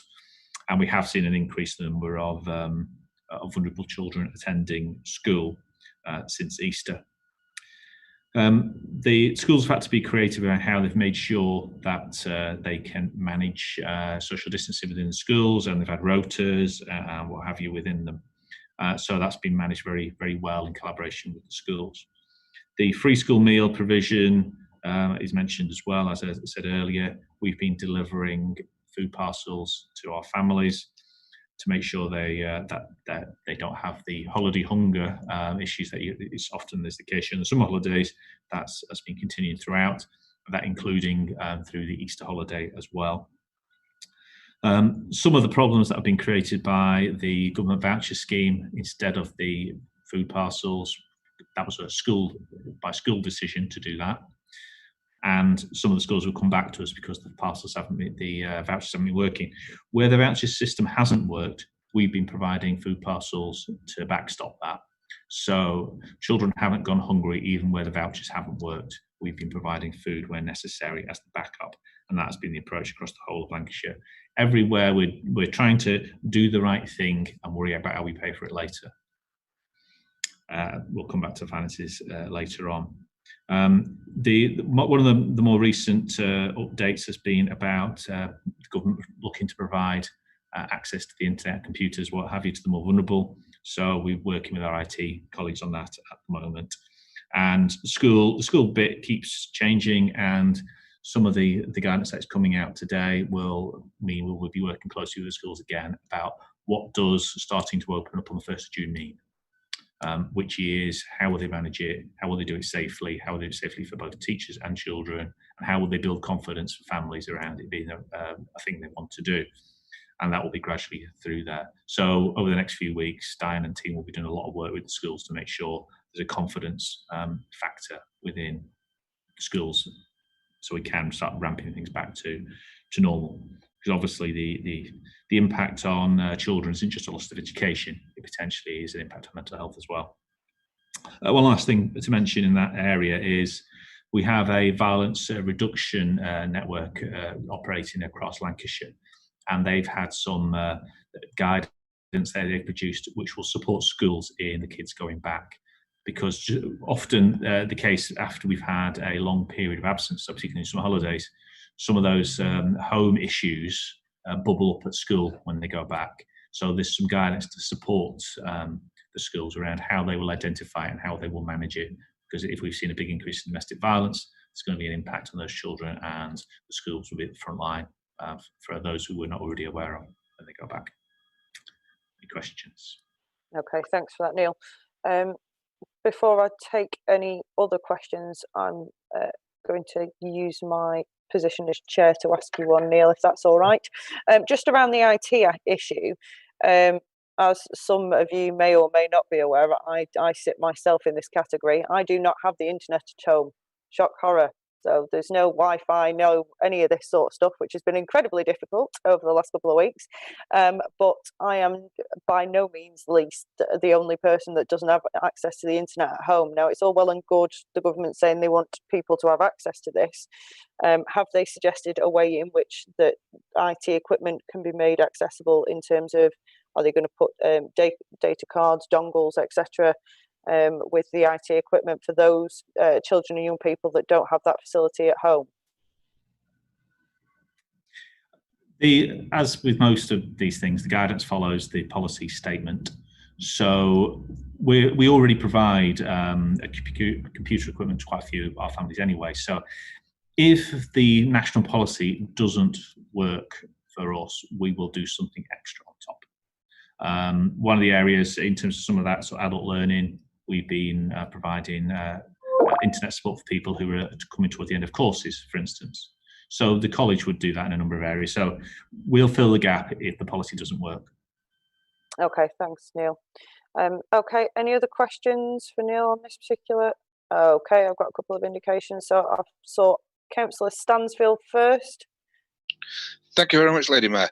It's just a quick question about our children in care in residential facilities, and what facilities have we got now, because they're entitled to they would be entitled to the home visits by the family members or whatever, which obviously aren't going to be able to take place. Do we have facilities to put the IT in place for them, or have we got other systems in place to allow these to be, because some of these children probably can't understand really what's going on and why they can't go home to see the family at this time. Thank you, Lady Mayor.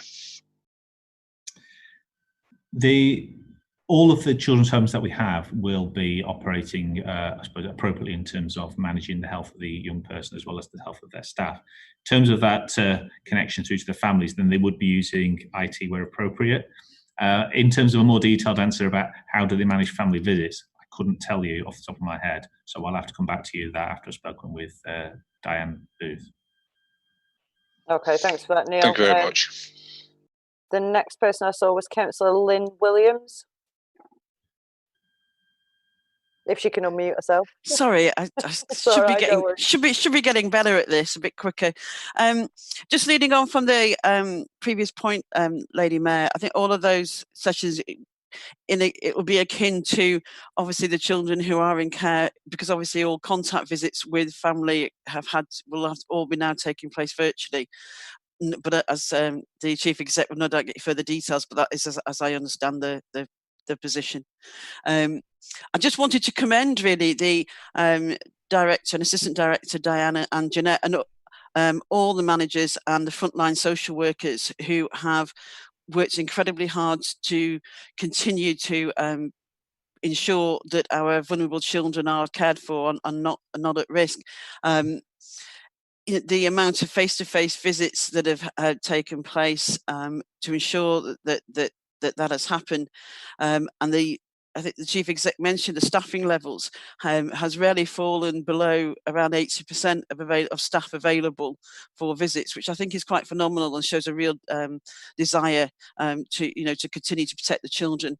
But it hasn't just all been about being back to basics and ensuring our most vulnerable are cared for. The improvement journey is still going ahead. We've had 2 getting to good boards, and actually the way that Diane and Jeanette have organised and put into place innovative measures has been complemented on by the DFE in front of Ofsted partners at that meeting. So it really was just to commend them for all the efforts that they have done. Thank you. Thank you, Councillor Williams. Did we have anybody else wanting to ask Neil questions on that particular area? I'm not seeing anybody else indicate. Councillor Mrs. Callow, did you need to say anything? Councillor Mrs. Callow? No, thank you. No, okay, thank you very much. Moving on then, Neil. Just one thing in terms of the Ofsted and DFE oversight, that improvement journey is expected to continue throughout this crisis. So we're still working on improving services, and that's obviously a huge amount of work for Diane and Jeanette to do, but they're doing sterling work in it. In terms of just to complete the answer on some of the looked after children, all of the looked after children have had at least have had virtual visits. They are doing all of that, so they are using the IT to make sure they make the most of it. We'll get a more complete answer in terms of face-to-face. The scheme does include Wi-Fi and dongles, but probably not enough. So that's where we would look to provide the gap for appropriate access. I think that's what we find in most things. A national scheme will get us 80% of the way there. So we work on solving the remaining bit of the challenge. Okay, to move on to housing and the homeless. Again, another policy shift which came with a lot of pace behind it. I mean, it quotes literally what was in the letter that we received from MHCLG on the 26th of March, that everybody who was rough sleep aware of needed to be in under a roof by the weekend. And obviously, when we're talking about our normal provision, that would include some elements of communal accommodation as well within hostels. So we've had to be mindful of that. The other bit of it as well is to do with the additional demand. Some of that additional demand is the sort of sofa surfer, which is some of the hidden homeless that comes out every now and again, and then people find somewhere else to live. But it all came out in one big go. So that's been a challenge in terms of delivering on it, but that work has done so. A lot of our the new homeless demand that we've seen has ended up in B&Bs. We've not been using B&Bs much in the recent years, but we're using 11 at the moment across the town. So, and one of the things obviously people talk about is to what extent are our new homeless local. Out of the people we've housed, only 20 are new to Blackpool. Others are known to us, but they obviously go through different cycles of being housed to not being housed over a period of time. And we're also working very closely with the police to try and manage some of the challenges there, as well as the health service. We're looking at moving quite a number of them towards a more settled accommodation. So a bit of a challenge at the moment, but each week we move further forward with it to try and make sure we're looking at a more permanent solution for the people that we're trying to support. Having both our housing companies does help us here. Obviously, we have hostels within Blackpool Coastal Housing, so we've been able to use their capacity as well as their knowledge in order to support our own housing options team. And Vicky Piper has been obviously doing a great job. Other elements of housing also comes in with supporting sheltered housing as well, and expecting our housing providers to step into that space to support their tenants as much as they possibly can and do the right thing for them. So BCH have been doing a lot of work around contacting their vulnerable tenants. They obviously know the age of people, they know more about them, and to make sure that they are supporting with the necessary and referring them on as well, where they define something is a wider need. Then if there's any questions. Okay, thanks for that, Neil. First person I saw was Councillor Tony Williams. Oh. Thank you, Lady Mayor. Just a question for you. We've got 11 B&Bs, and I understand up to about 200 people in these B&Bs. Am I right in what you said, that with 20 of the people are outside of town and known to us? So where did the other 180 come from? Thank you. The number in temporary accommodation is 160. That's stabilised a little bit. That's 4 times more than normal. And of that, 20 are from outside of the town. The others are ones who come into services and go out again every now and again. So I mean, what we're looking at there is in particular people with mental health problems who are also receiving drug and alcohol treatment. So the work we're doing at the moment is very much linked in with Delphi as well as various other elements of the health service to make sure that we are providing that effective support. And it's an area where I think we've actually got the kind of level of buy-in from the health service that we may have struggled with in the past about them really stepping up and getting involved. So we've got a commitment from a senior level that they will dedicate additional resources to try and help solve the challenges that some of our residents have got. So I think that goes back to the things we were talking about earlier. This is not an opportunity to lose. I think in terms of the numbers who are in B&B, it's 90 that are in B&B. So when I'm talking about the total of 140, it's not all in B&Bs. Obviously, that does include the people who are in other temporary accommodation, including their own hostels. Okay, thanks for that, Neil. I've got Councillor Hugo next, but Councillor Tony Williams, I have seen you. Thank you.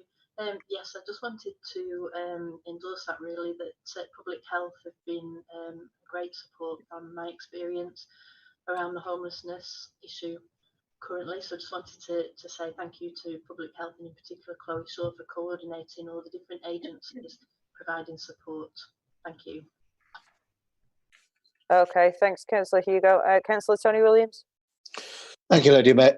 I can't endorse it more than Councillor Hugo has. The fact that we've managed to get these people, 90 people, into bed and breakfast by our homes team is just incredible. But it must have come as a heck of a shock to find out there was that many who needed this kind of support, when in the past Blackpool has said we didn't have a homeless problem. Well, clearly the problem was unseen. And there's a lot of couch surfers in there. And as Neil has said, there are some mental health people. Most of the people I've seen visiting some of the homeless charities do have mental health problems. But we are stretched for resources at this time. And saying that we're going to put more resources and more of these people into some guidance for future is a big step. And it's going to take a lot of money and a lot of resources to do it. So I support doing it, but I just wonder how we are going to manage it. Thank you. When we're looking at some of the additional resources, it very much needs to be health resources for some of this. I think when you look at what will cause the failure of people becoming more stable in the past, it will be because the presenting issue may well be not having somewhere to sleep. But actually, what's caused that is the chaos in their life, which will be mental health problems, will be drugs, will be alcohol. And if we don't address those issues and also about what exactly led somebody to have the drug problem that they have, then we won't get anywhere. So having all of the different agencies really committed is essential to seeing a long-term change. And the long-term change, if we're able to help that particular group of people become more stable, then it will actually be cheaper in the long run. So it's about making sure you make those kind of medium-term investments, but that it needs to be a properly joined up approach. And I don't think that has been as good as we would have hoped in the past. And I think in the future, then we've got a commitment for that, and a commitment that we won't lose the opportunity that we have currently, and we will hold the health service to that. We've been pulling every single stop out to make sure we supported the health service through this particular crisis, and this is one of the opportunities that actually they need to make sure they do the same too. Particularly in an area around that sort of mental health support, because that's an area where obviously capacity needs to increase. And on that point, Neil, I can't stress enough how many residents, constituents, etc., that I've had that have had mental health issues that have then been rejected from services because they are, for example, self-harming, which is obviously caused by their mental health issue, and then they are not receiving the treatment that they are due because they are still suffering from mental health issues and therefore self-harming, and we need to get past those sorts of barriers with our health service, because obviously that's just not good enough for that particular person that, you know, then can't receive the help. Councillor Walsh I saw next, and then Councillor Brooks I've got on my list as well. Thank you, Lady Mayor. There's an uncomfortable truth what's happening, and it doesn't seem to be reported on. There is a flip side to all this, and I would like to pay thanks to Vicky Piper, Housing Options. I think they're doing a sterling job. However, the homelessness situation, especially in the town centre of Blackpool, has seen a huge surge in antisocial behaviour. We've seen stabbings, we've seen mass brawls, we've seen every type of antisocial behaviour you could possibly think of in the afternoon. Can I ask the leader or the chief executive, what are Blackpool Council doing in terms of the management of these hotels to ensure that residents feel safe? I know there's a number of residents and hotel owners who are watching this broadcast, and they want to feel safe that they can go out, carry out their daily exercise, walk their family pets. But there's so much antisocial behaviour at the moment, and it doesn't seem to be any step up in management. Thank you. Okay, thanks for that, Councillor Walsh. Neil, do you want to answer that? Yeah, sure. Within the partnership we've got in place, we have been asking far more from police, and we are starting to see some impact of that.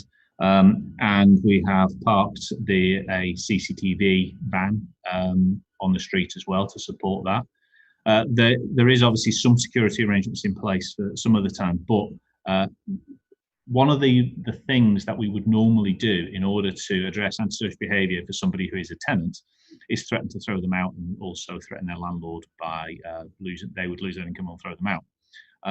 And that kind of lever isn't available currently if we want to make sure we keep people under a roof. So it's become a bit more of a challenging environment in order to manage some of that antisocial behaviour. But it is absolutely high on our agenda. One of the other things which is also a challenge within it is, because the town centre streets are much quieter than normal, then there's a lot less natural policing of it, if you see what I mean. So I think that's also been part of the challenge. But we have made it very clear to the police about what our expectations of them are, as well as that the other aspects I mentioned about the health service and what have you.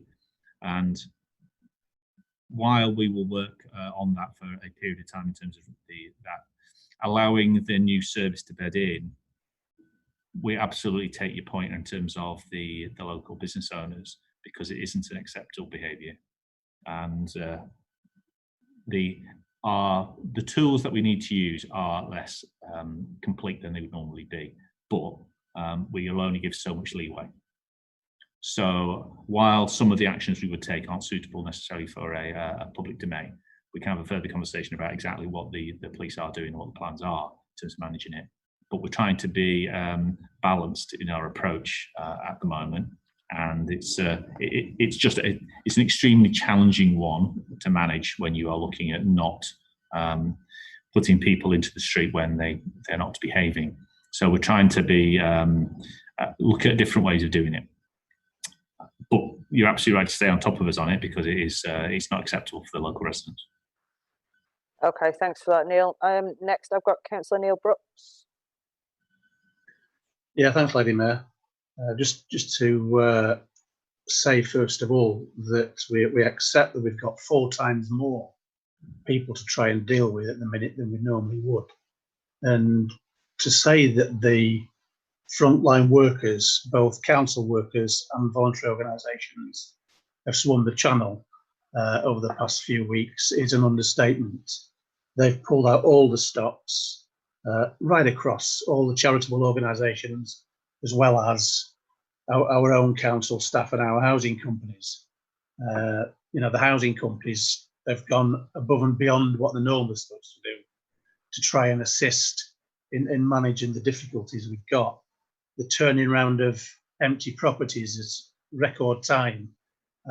Public health workers that have got involved with us, support workers, and it's a massive effort to what is a major problem for the town, not only now, It's been a problem we've had for many years, but this has just brought it all to the surface in terms of sofa surfers, for instance, where they're going from friend to friend and staying on a family's settee for a week at a time.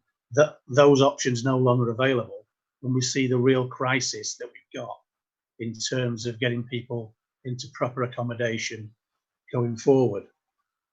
It's unfair to say that we've done nothing about managing the antisocial behaviour. I think the Chief Executive's already mentioned that we've got a mobile CCTV unit deployed in the town centre and across the town. And since the deployment of that unit, the levels of antisocial behaviour have gone down. Not by any means to an acceptable level, but they've gone down. But we've got Blackpool Council staff, we've got third sector staff, health and support workers in all these properties to try and allow people to access services and address the problems that may be behind all the antisocial behaviour, which will benefit us not only now but in future. And it sounds ridiculous, but this is a real opportunity. We get in contact with people that we never normally get contact with because we've got an opportunity to social surface. And we've got an opportunity to move forward and get those people into proper permanent accommodation going forward. The government have helpfully bought out a housing czar to try and support us going forward. We'll see whether that brings forward any proper funding to assist us. But we have got a chance to try and shift it forward. I will say that there's only so many tools that we can use in this fight against antisocial behaviour. We can only try and control behaviour inside the properties. We can only try and support people. Once they're outside onto the streets, then if there's criminal behaviour happening, then that criminal behaviour needs to be reported to the police force. These people have got a contract. They've been given accommodation, they've been given food, they've been given support. We're trying to help. And a lot of the people involved are accepting that help. It's just a small minority that are creating the difficulty for everybody else. And they are answerable to the law, just the same as anybody else is. And I'm pleased to say that in recent days, the police are stepping up. And there are issues that are going on behind the scenes, which aren't for a public meeting, to try and continue that. But it needs to be said that if there's antisocial behaviour and criminal behaviour, the public should continue to report it to the police if it's criminal behaviour, and the police will be expected to act. Okay, thank you for that, Councillor Brooks. Yeah. Sorry, I've got somebody talking to me, telling me something else. So Councillor Walsh indicated as well, I believe. If I can, Lady Mayor, it's just something that Councillor Brooks, when Councillor Brooks talks about the CCTV van reducing antisocial behaviour, can I remind him, or can I inform him rather, that this weekend some people jumped on top of the CCTV van, turned the camera around to a blank wall, and it stayed like that for a day, for 24-hour period. So the reduction in antisocial behaviour because of the van that I believe we've been loaned from filed, unfortunately, I would like to echo his sentiments, but it's just not true. As for antisocial behaviour on the streets, and I asked the question about the management, if you look at some of the hotels have actually been trashed inside the hotels, and still these people are there. Now, I don't know if the Chief Executive would like to give people an indication of what's happening with regards to the courts, the magistrates, the district judge. What is available to the system at the moment? What is working, what's not working, and what's effective for the antisocial behaviour? Thank you. Obviously, the courts are not operating at their full capacity at the moment. The police are arresting some of the people, but again, the normal sentencing that happens at the end tends not to be all that strong. So certainly, you're not going to see much in the way of custodial sentences at the moment. So it does limit the rules, does limit the room to manoeuvre as well. But I think I completely agree that we can't accept the unacceptable, and currently what we've got is the unacceptable. We don't have as much room to manoeuvre as we normally would, so we need to be more imaginative about how we do manage it. So I don't think we can just let that one go, but it's the police have certainly increased their activity and their commitment over the last 2 weeks, and we aren't going to allow them off the hook. I don't mean to be unfair to them, but again, if we're not seeing the level of commitment from the police that we need on the ground, then they'll need to increase that. So I've already raised it with the Deputy Chief Constable, who I see well at least once a week, and put it firmly on his radar. So if we're not able to get the impact from the local force in terms of their commitment of resources, then we will be seeking additional resources being put into play. I mean, this is something that we're seeing across Lancashire with regard to the increase in homeless presentations and the same sort of difficulties in managing behaviour with this particular group. So it's we're not alone in that one, but that's no comfort in terms of the impact. So we will be expecting more from the police, and we'll work with them on that and hold them to their commitments. Okay, thanks for that, Neil. Councillor Tony Williams. Thank you, Lady Mayor. Can I make a suggestion to the Chief Exec that we have a conference call with the Police Commissioner and his assistant, who should surely know about the problems that are occurring in the centre of Blackpool, or even Andy Rhodes himself, because we don't have any contact with the police. As local councillors, it's very rare that we get the opportunity to speak to local inspectors, let alone the Deputy Chief Constable. And I think this is just going to get worse. It's going to escalate until somebody's actually killed. It's a very serious situation. Yeah, we can arrange something away from this meeting to have a proper discussion and include the police and our housing people on it as well. So we'll organise something after the meeting. Okay, thanks for that, Neil. Have we got any other questions for Neil on that particular part?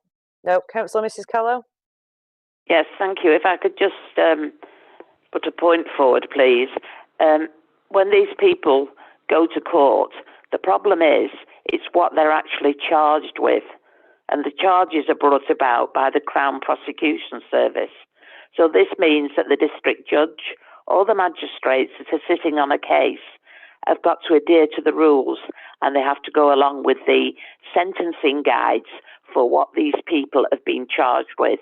So I think that part of the problem is with the Crown Prosecution Service, and they need to look at what the charges are going to be and up them so that the police and the magistrates and the district judge have more powers. Thank you, Lady Mayor. Thank you, Councillor Mrs. Callow. Neil? I won't give you my general opinion on it should be. I don't think it would be wise. But there needs to be greater consequence to some unacceptable behaviour. I would agree. Yeah, sorry, I wasn't meaning for you to answer that with your opinion, Neil. I do apologise. What I meant was I think we can now continue on as there's no other questions. The next section is around the workforce. It gives you some details around how quickly we've been able to switch to different ways of working, and also about the staff who we've needed to protect, whether that's due to their health conditions, age, or the people in their households. That's also led us to increase the number of people who are home working. That does link very strongly to the next section around IT provision. So we've been recording exactly how many people have been missing, and you see the figures in front of you. So about 16% of the workforce we were missing, but that has been significantly reduced when we've been able to up the IT capacity for people to work from home.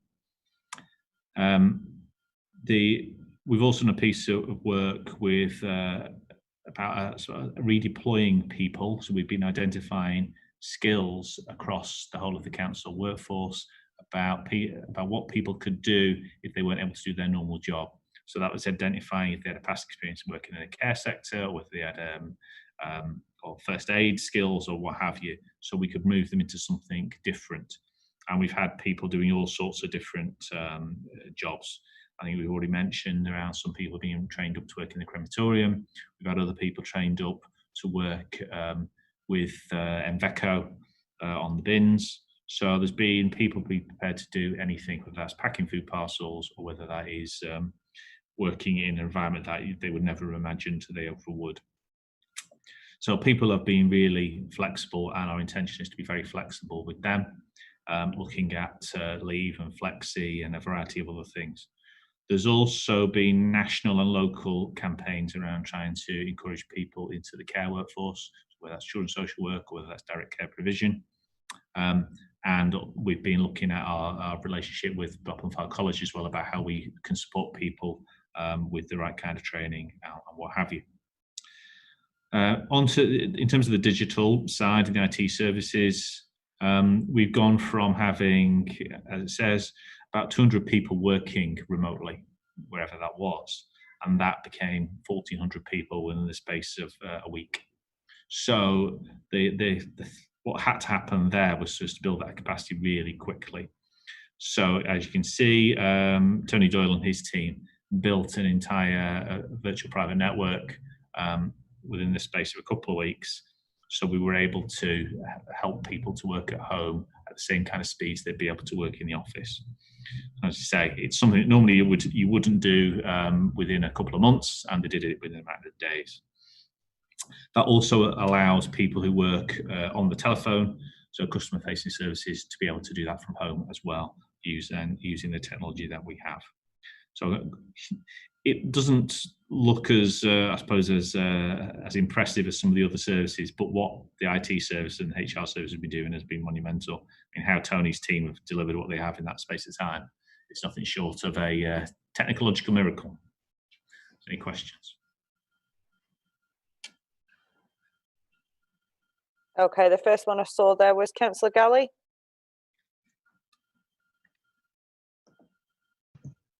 Thank you, Lady Mayor. I keep struggling with this unmute. Yeah, I just want to echo the Chief's point about Tony Doyle and the team. Tony's been nothing more than sort of a technical visionary in what he's done, and he's been able to do this because he's done so much work, and his team have in the past to get this in place, and he knew what to do because of that research and work. It's a wider point though, Chief. There's a potential in terms of ICT that the right to work from home will become enshrined in law, potentially. Obviously, that will have impacts not just on our own staff, but other companies around Blackpool and the Fylde. Is there an opportunity here for Fibre Blackpool to lead on this in terms of the way that we sell Blackpool as a great place to work from home, because our technical broadband and fibre broadband speeds will be so fast? Absolutely. I mean, not just in terms of advertising it to businesses, but also advertising it to people who choose where to live, that they will be able to access the same kind of speeds they do in the office when they're at home.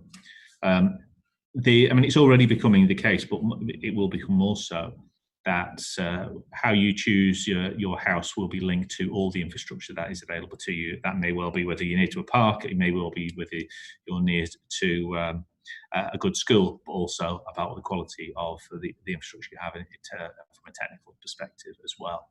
So they've seen a real challenge in some of the rural areas of Lancashire about keeping hold of young people, because they're not able to create businesses which are largely online. So their lack of connection to that technology is meaning they are losing people. So it works exactly the other way around as well, about drawing people in where that technology is there. And then you have a workforce who are far more flexible about how they deliver their services. So absolutely, it's another one of those opportunities. You need to look a long way into the future when you're talking about providing that kind of IT infrastructure. So as you say, this is a really big opportunity, and it shows how well we've been able to take advantage of it recently and make an even bigger thing of it in the future. Okay, thanks for that, Neil. Anybody else wanted to ask Neil questions on this part of the report? Councillor Mrs. Callow? No, thank you. Okay, Neil, if you want to move on to, I believe it's the final section, is it key finance issues? It is. I'll come back to something I said earlier. What we've been trying to do, both within the council but also within the LRF, is do the right thing, work out we pay for it later. We need to do the right thing in terms of supporting our residents, our businesses, and our people generally. And whether we've been promised from the government that there will be sufficient resources provided at the end to pay for it, well, we can't wait for the resources to come. We have to do the right thing and then put the pressure on and get that and make sure we do get the money at the end. So at this point, in terms of the support that we've had, the initial announcement was 1.6 billion nationally for the resources, and we got just over 6 million of that. In the next phase, the money was shared out differently, so a further 1.6 billion was issued nationally, but 35% of that went to district councils. And overall in Lancashire, we received 6 million less as a result of the changes in the allocation method from the first time. So, I mean, obviously we are making representations about, not so much about whether that allocation between districts and the counties was appropriate, but to ensure that if we do the right thing, that money does come to pay for it. So we provide an updated report to the government on a regular basis explaining the spend that we've put out, so whether that is additional adult social care costs or whether that is relating to food or whatever, plus also the income lost. So obviously by shutting services as we were directed to do, that has reduced income substantially. So we will continue to record all of that information and make sure that we lobby sufficiently to try and get that funding in. There was also a hardship fund put in place, which we had 2.8 million, and there's an explanation there about how that's been allocated. That left a small amount of money available to put into the hardship fund, so there's some discretionary support there as well. We talked quite a bit about homelessness, so money was put in place there to try and support some of the work that we had to do. But obviously there will be an ongoing element to that as well. The business rate relief, as we discussed earlier, in terms of the cancelling of business rate bills, plus the issue of grants, is intended to be paid in full by the government. So any of those grant reliefs or those rate reliefs that we've given are tended to be completely funded. There's also been some support with regard to cash flow at the timing of paying across what business rates we are collecting across to the government, which does create some cash flow benefits. Some of that is about supporting things like district councils in particular in terms of that cash flow, but obviously there is some benefits to that. Steve has included within his report there about what we put onto our first set of returns in terms of where all cost pressures are. As you can see on there, £13 million around expenditure and £8 million about income loss. Obviously for a council like Blackpool, very different than others, both around leisure services, substantial amount of income, but also things like car parks, where obviously we would have been expecting a substantial number of people to have been arriving over that brilliantly sunny Easter weekend and our bank holidays so far in May, where they haven't been. So a big reduction in income there. As has been said, the biggest single bill has been with regard to adult social care, both around the additional income we provided, but also around loss of sufficient charges, and we've been providing the PPE. So that the costs with PPE have gone up substantially. I'm sure there'll be some PPE millionaires out there who'll have taken advantage of the situation, but a lot of the equipment that we've been using, whether that's masks or whether that's been gloves, have gone up like 5-10 times in cost from before. Some minor changes around statutory deadlines as well, but nothing significant in some of those.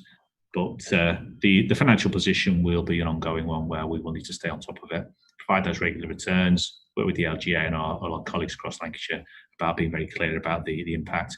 One of the things which is important for us to do is to have very robust mechanisms about how we capture our projected loss of income and our projected cost increases. Because if our figures aren't robust, then the government won't necessarily believe those numbers. It's important that our projections and our consideration that is robust, that we have a consistent basis with all our other colleagues as well. So we're looking at things which are ironclad, and then there'll be no doubt about whether those funding ought to be following to support the things that we're doing. I think it's probably about all to capture for now. Okay, thanks for that, Neil. For this particular section, questions, anybody? Okay, I can see Councillor Galley. A bit faster on the mute there, Lady Mayor. Thank you.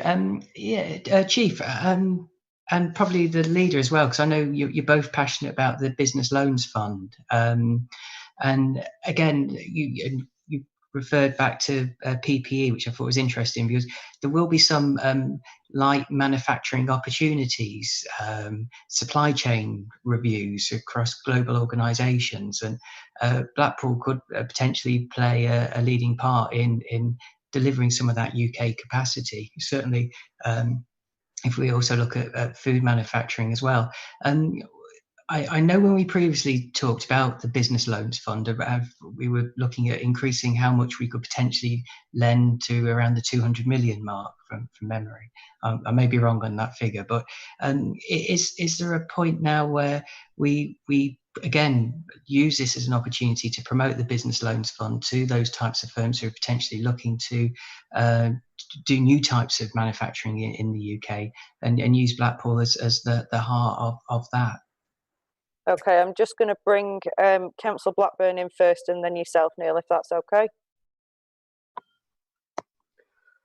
Thank you, Lady Mayor. I increased the size of the business loans funds to £200 million 15 months ago.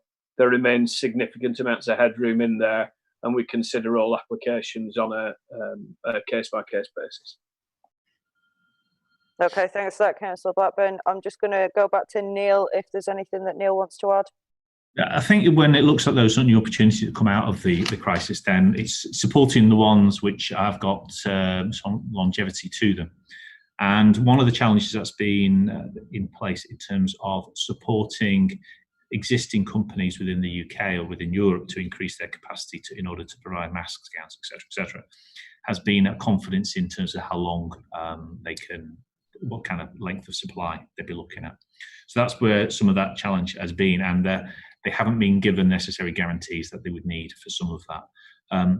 But now we're being a bit clearer about what the future holds in terms of this is no short-term issue.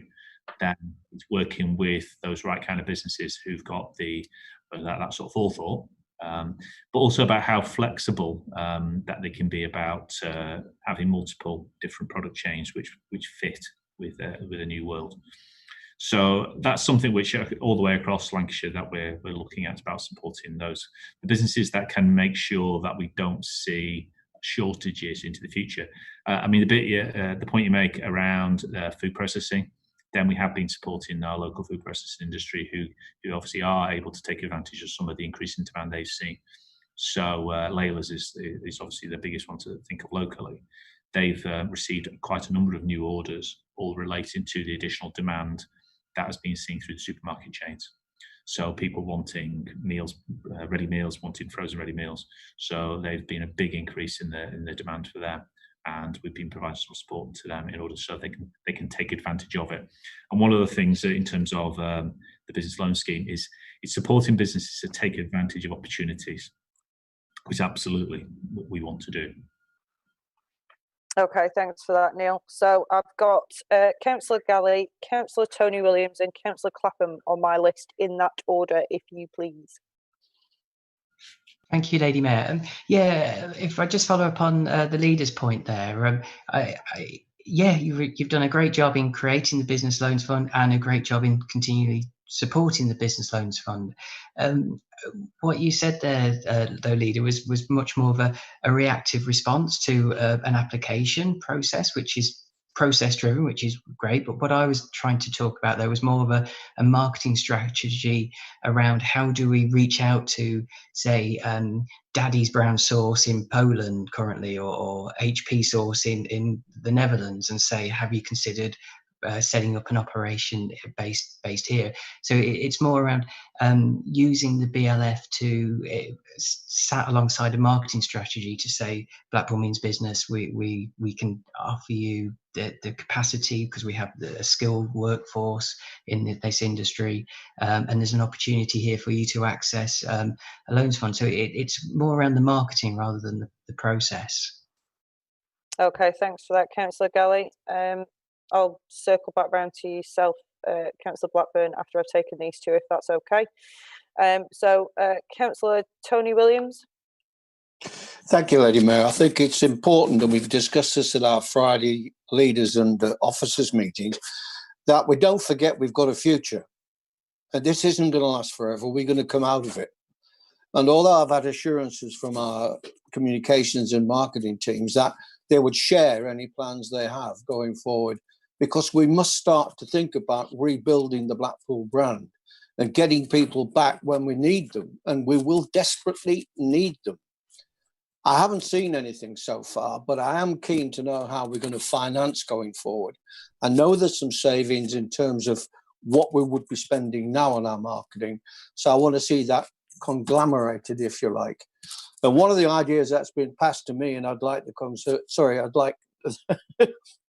Freudian slip, the Labour group to consider this as part of their forward marketing campaign, is that we offer free parking as part of the deal to get people back to Blackpool.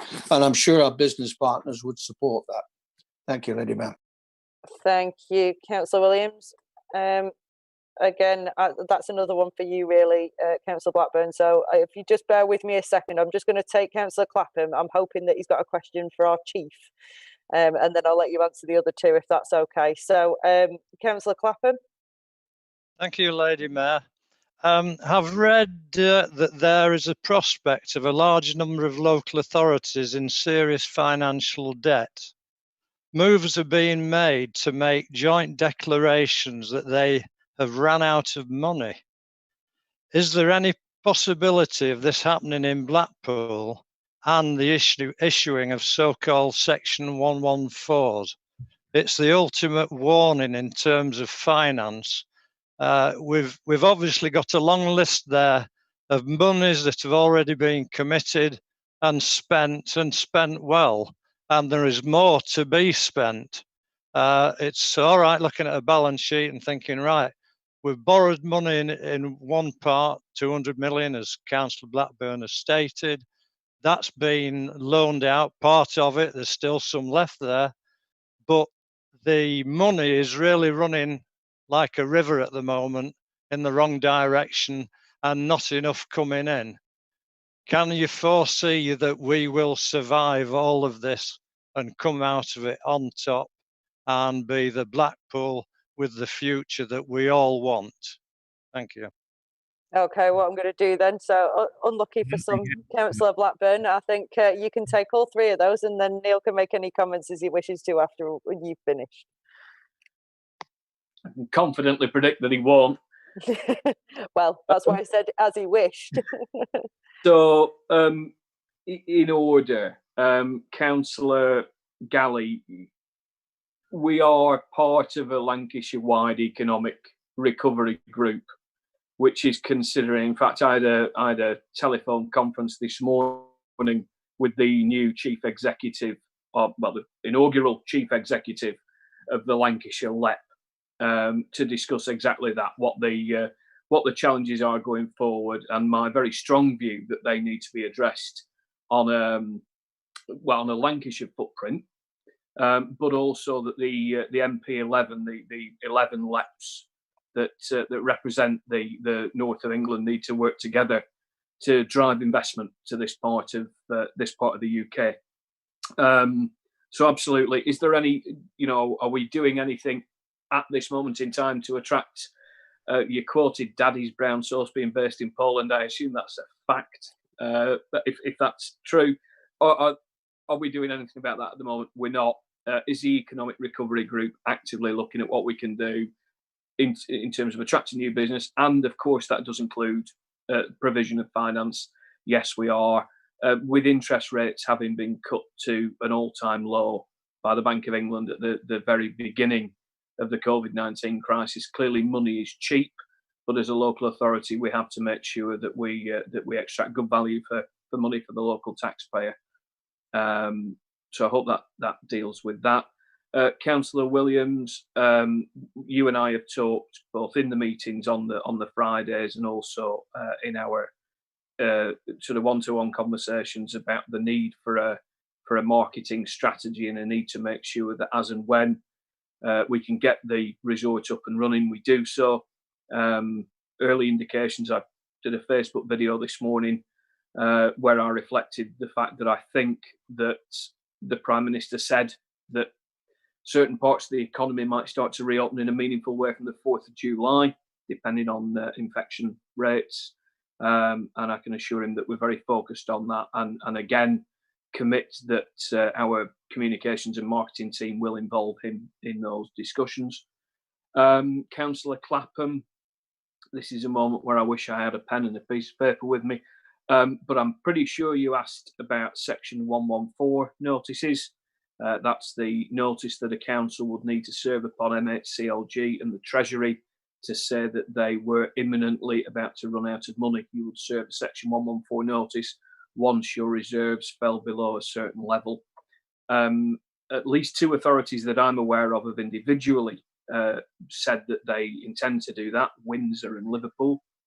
I'm not aware of anybody having done that yet, but then I'm not getting my copy of the Municipal Journal or the Local Government Chronicle every week, so I may be a little bit out of the loop. We have absolutely no plans to do so. The budget that we passed the last time we all met together showed that we have £38 million in reserves. We are still at the moment short in terms of the amount of money that we have spent versus the amount of money that the government has given to us. However, we have cross-party agreement that we will move forward and lobby on that together. And again, the 2 members of Parliament have been helpful thus far in that endeavour. So no, we're not going to go bust, but there is a need for local authorities to work together to make sure that we put our point across fairly and accurately. All of the leaders of Lancashire, all 15 of us, agreed the text of a letter that was sent by Jeff Driver, the leader of the County Council, on behalf of us all, making those points. I think the only thing I've missed out was Councillor Williams' suggestion that the solution to this problem might be free parking. I've been on the council for 17 years now, and I can tell you that I've never come across a problem, the solution to which was not free parking. Everything that's ever occurred, ever in the history of Blackpool, could have been resolved by just a little bit more free parking. Not sure it's that simple. We'll talk to businesses. We'll wait until we know when shops can reopen, and we'll deal with that as best we can. We know that free parking, when we've done it at Christmas, every scheme that we do, people think it's fantastic, and then tell us that actually it's the wrong sort of free parking in the wrong place at the wrong time. So we'll need to work closely with retailers to see what we can do about that.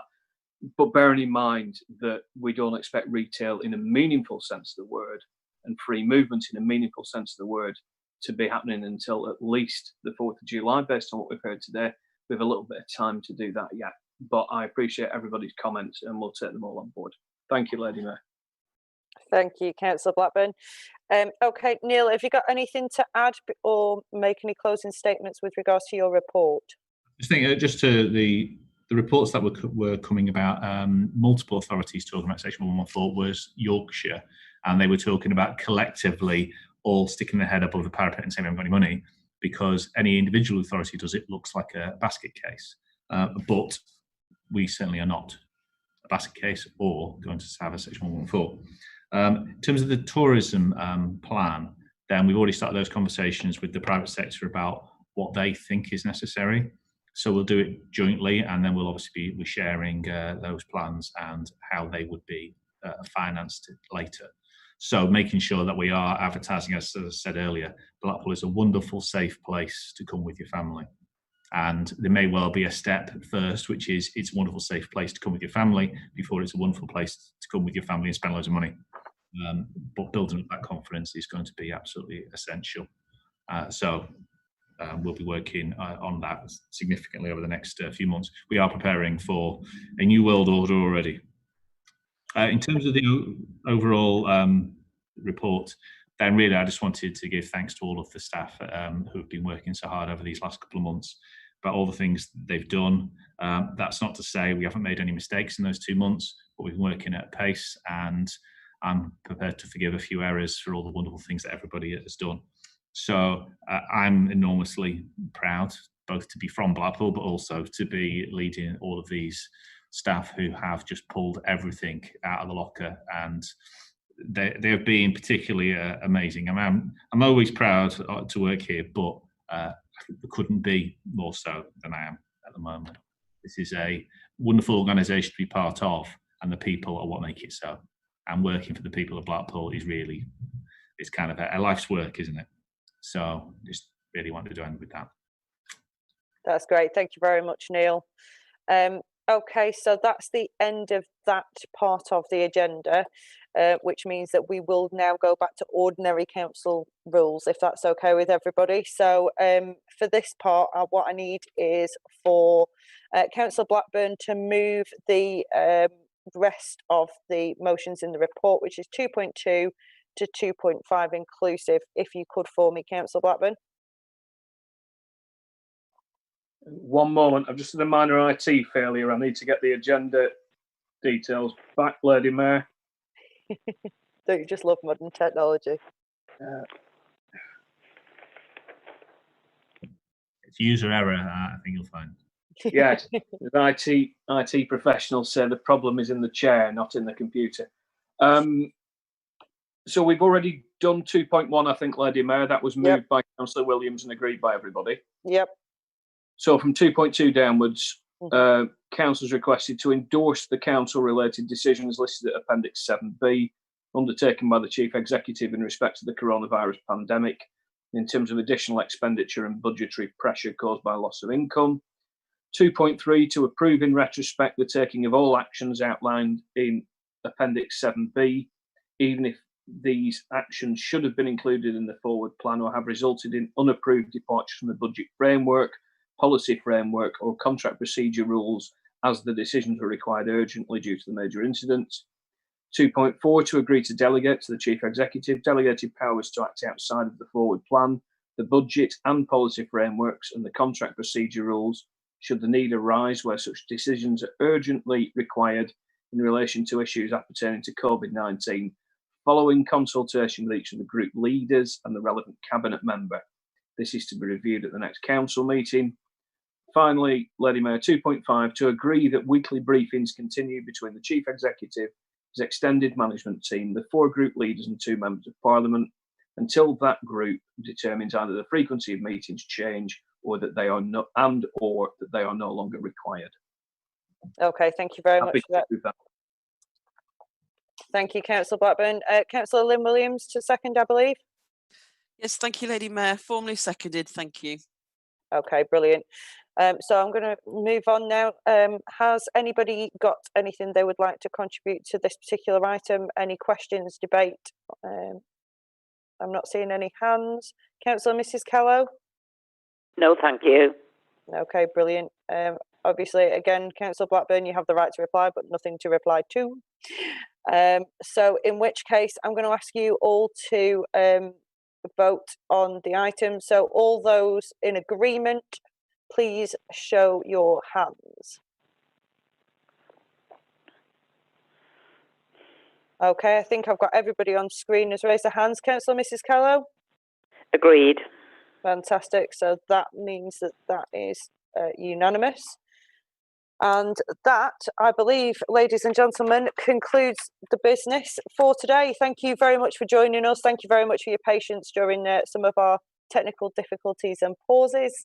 And hopefully I will see you all in one way, shape or form in the next coming weeks. Thank you very much for your attendance. Bye-bye.